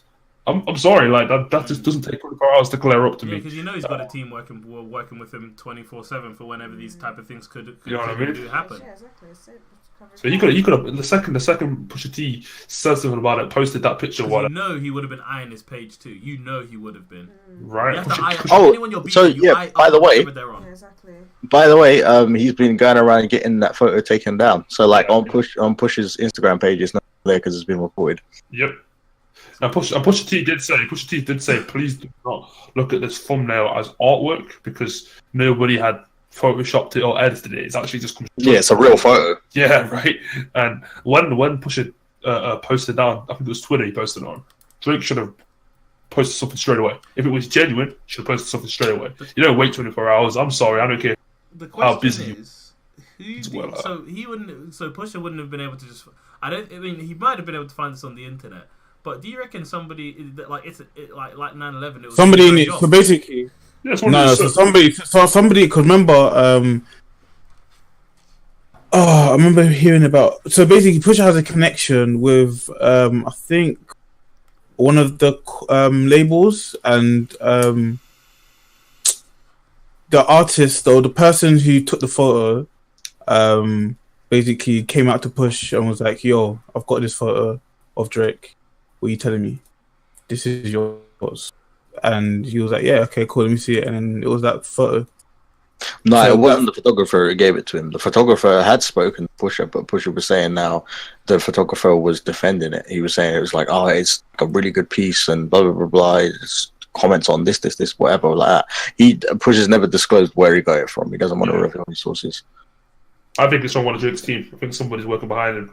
Behind his back. That tends to be the case for most of the. Listen, I wouldn't be surprised if the baby mom's flipping helping him. What? Yeah. Trust me. She's trying to say what you but Drake, exactly. Drake, I get it. Okay, I get what you did. I get it. But look, What do you get? Nothing. I know, right? Listen, Push said to him, "Forget she's a porn star. Respect that girl and make her your world." Yeah. Don't save her. She don't want to be saved. Don't save her. Like, anyway, if you haven't listened to it, people, I recommend you definitely do. All three of them in back to back. I recommend you definitely listen to them, because if you don't listen to the first two, then the last one, it's awesome anyway. But you really get that, you really get like, oh my days, kind of. All right. You're talking your hardest. You know what I mean? Yeah. Yeah. So Drake, R.I.P. R.I.P. Your summer 18 is not going to be good for you, my guy. I'm sorry. And the thing is, Push was so calculated with it as well. It's like it's almost there. If for you to like give Drake, like make Drake's fans, because Drake's fans, they'll like back him to like whatever, innit? Like they'll have a defense for something. But when he got the female like base, and was like, okay, you know what? Your deadbeat dad. Bring your son home. Hey, and it's all truth. He's not made one lie as well. Just like he spit facts. It's like facts. It's like, this is all stuff that people know, but I guess everyone knows now, innit? God, man. Yeah, that's. Do you think Drake's gonna make a response? No, And he do you shouldn't. think the He response- shouldn't. For what? For Push to body him more. He's already in the. I kind of want that. Don't I want it get to wrong. happen. Don't get wrong. It should happen, and it'll be hilarious. But why would you get buried to crawl out just to get Spartan kicked Listen, straight back you in? know exactly why. Dig them up and then bury them again, fam. Pick them up to bury them again. Look, all I can say is, knowing Drake, he will release another kind of pop, hip kind of song, and he will have a verse, or like, no, a verse, he'll have like a one line, kind of like sort how he's feeling about it, and that'll be it. You know, I want Pusha and Meek Mill just to like Don't. just double team him. Oh, and no. then just, Listen, Meek had his chance and he Meek fucked had it up. Hold on, Yeah, let's he be did. honest though. Let's be honest, if Meek and Pusha actually collabed to come try and take down Drake, wouldn't then Meek then be Ghost? Because I don't think Pusha would trust Meek to come up with anything of substance. wow. Listen, Meek That could have even- won that easily. But the problem was he was just fucking around. Like, Exactly. That's what I'm saying. the That reason why we say this ghostwriting stuff is because of Meek. Meek came out and told us a load of stuff. How like Drake got like pissed on in a cinema by some dog, By like, T.I. yeah, like T.I.'s T.I.'s friend or something. Yeah, like, R. Kelly's friend. no one cares. Like, Pusha attacked his character, yeah. and that's what somebody. And the thing is, I For rate it longest. because Drake had the audacity to bring up his wife. All He said was opened his up wife's Pandora's name, box. and then Pusha was like, "Oh no, we're kicking." And the thing is, it was no. He didn't. In fact, he said his wife's name. He said his wife's name, and it was a dead bar. It was, It was a a whack dead bar. bar. Yeah, something like It was a whack bar. I'll Yeah, make you wet like or something like that. yeah. I was like, Whack bar. And then Pusha was like, "Cool. You boy, huh? You don't fucked up." Hey, big, I know what side you're on, bro. I can tell what side you're on. Give me- Pusha hit with the bus driver uppercut. You going to jail now? Going to jail now. No, that was hilarious. Hey, Hey, look, The bus driver uppercut. Oh, I need to go look at that again real quick. hey, you guys, got any final words? Any help that you could Hey. possibly Here lies muster up for? hey, all fuck Drake. Graham. fuck Drake. You're dead. You're finished out here, P. You're done in these streets. I saw Charlemagne saying today how Drake needs to tap into his white side. And he needs to come out with a statement and say something like, Terrence went too far. Like, he should never have brought up MS. MS should not be joked about or like made fun of or anything like that. Oh my. Oh, heck. Yeah. So, Guys, I'm gonna let you guys know. Go for it. Oh no, I'm just letting you guys know. I'm gonna jump off in like 10 minutes because your boy's got to wake up hella early in the morning. Yeah, don't worry. We're gonna pretty much wrap up the final two topics. First topic we're gonna wrap up is Netflix. Oh, And me it's, and Shumo were talking about this. This is the maddest thing. Shumo, take over because unfortunately my bladder is weak right now. But take My over. gosh. This was so mad. Okay, so I think it was last week. Netflix's market worth was officially more than Disney's, making it the most Considering how valuable- Disney's been along for as well, like around for. making it the most valuable media company.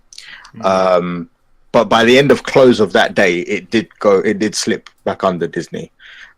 So Disney is on top, but it's still above Comcast, which is the massive like cable company in America or whatever, yeah, control Oh my God. everything.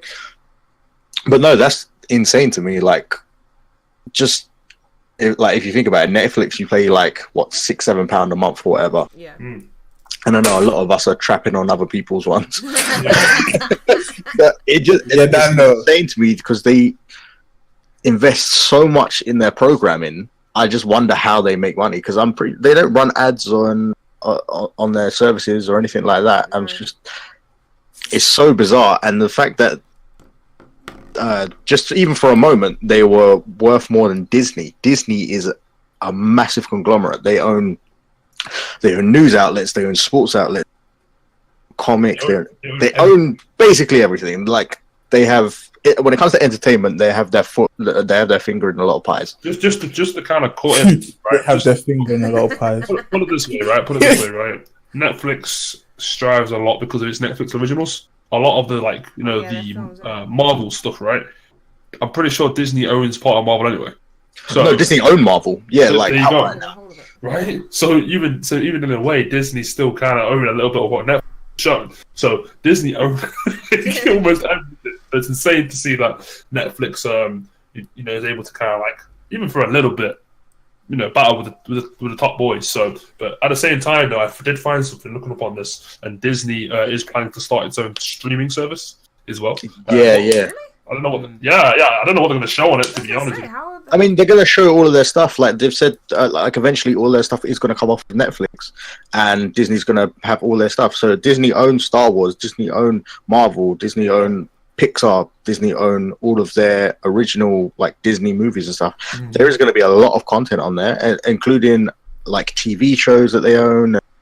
All of it. Like they could put sport. They own ESPN. They could put sports on there. They're trying to buy Fox at the moment. They could potentially. It would definitely. Them leaving would definitely drop their market value. I believe. Yeah. I feel. So, Disney, best of luck to you. I mean, Netflix. I think though, with you being able to reach that, kind of sky's the limit for now. I put in a question saying, basically, will Netflix ever reach AT&T or Verizon? Yeah, Verizon. There you go. Right, and that's estimated worth about 200 billion. Right, and Netflix was reaching 153 billion at one point. 153. Which is when they overtook Disney. Disney, right, and that's insane to me. I mean, if you can overtake Disney, surely you could even catch it with even higher people than that. So,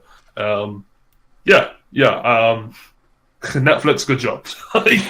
Taking is an incredible feat because Disney, like we mentioned, owns fucking everything. So with that being said, I'm going to move on to the Spotify apologies, and kind of Spotify did this thing where it basically stopped promoting both R. Kelly, which everybody knows R. Kelly, and I don't think anyone cares about this guy, but XXX Tentacion. I don't think anyone really cares about him.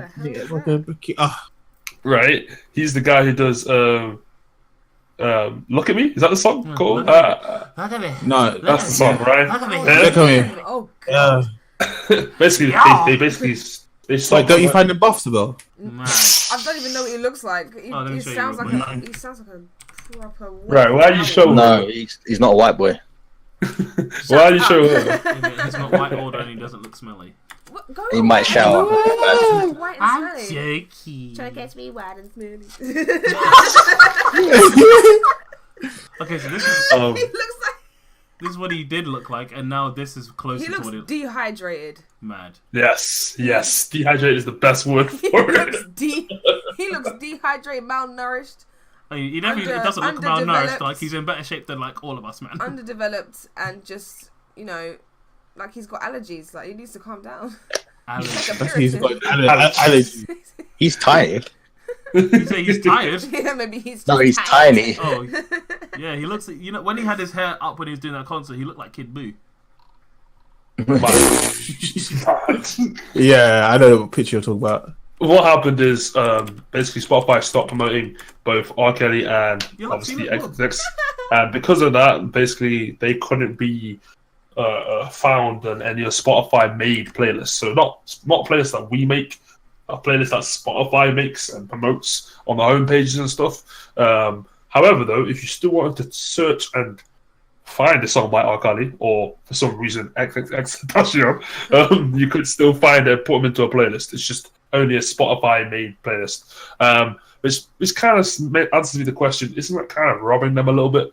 Because not only are you taking them off from being promoted, you're still allowing people to use your platform to listen to them. But the thing is, like, what were the reasons that they got taken off? Wasn't it because of R. Kelly's history? Yeah, let's just say history, right? And also because of XXX, his kind of the stuff he's been saying in songs, right? So Basically, What? Look Oh, at no, it's not just that. It's so he's going through a court case at the moment where he's been accused of some really, really fucked up shit, like with his previous girlfriend, like assault, battery, like pretty much torture, kidnapping, all of this stuff. But it's really fuzzy because this creeps up, and then the girl's like, "Oh no, don't worry, I don't want you to go to prison." Blah blah blah. There's stuff like where she's like trying to get money out of him, stuff like that. There's texts and stuff like that. It's really weird. The whole case is weird. But anyway, regardless, this is a slippery slope to me. Because if you're going to go at these people because they have allegations at this point, he hasn't been convicted of anything. And from what I'm aware of, R. Kelly hasn't been convicted of anything either. If you're going to go after people with allegations, you're going to have to take everyone off. Right, that's the thing. That's literally what I was about to say. But like, you've got people on there that are convicted, but you will still play them. Yeah. But this is the thing, man. This is where it gets a little bit twisted, because Spotify isn't taking them off the service; it's just stopping from promoting them. So it's like, you know, when you go on Spotify and you some mix or something, you don't make it yourself. You just click on whatever the first. Like Rap Caviar and you got it right. R. Kelly songs will not be there, but you can just type in R. Kelly and he'll still be in there. So it's kind of like Spotify; they're still using him. The fact that he's still on Spotify is fine. The whole not promoting them, like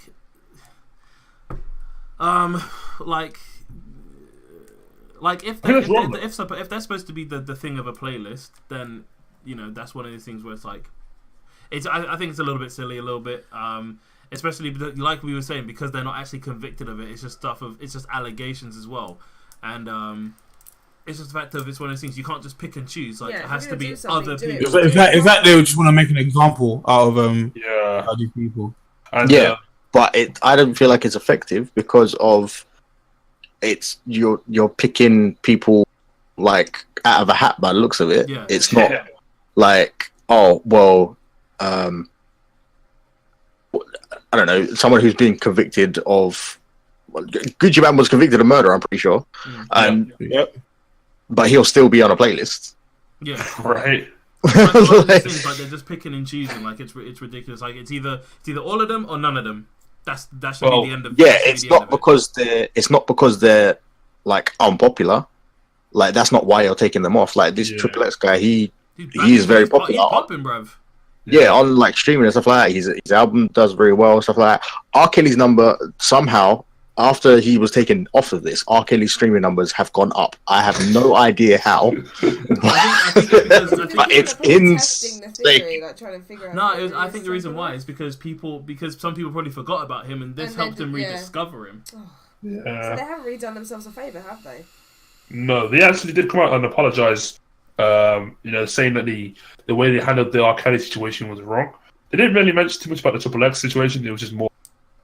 But they said, basically quoting, the goal for this was to make sure we didn't have any hate speech or hateful conduct on the service. They even went to say, What do they mean by that? As in, like, people slagging them off for having the music on there? No, the success was basically going at the KKK. But you know the ones that when people, the thing is, when people do that, you defending it looks funny. I'm sorry. Okay, there's fair enough. That's the KKK. Wrong. That's wrong. I understand. It's weird. But then there's music like I've heard some metal songs that talk about like weird shit like Satan crap and babies and all that. Yeah. So they're gonna take that off, aren't they? Babies and all that. Say they love the kids. Right. Black metal, children. guys. Black metal is a serious thing. I'll even go to read the next. The next what? What? The next what? The next. Sorry, the next quote.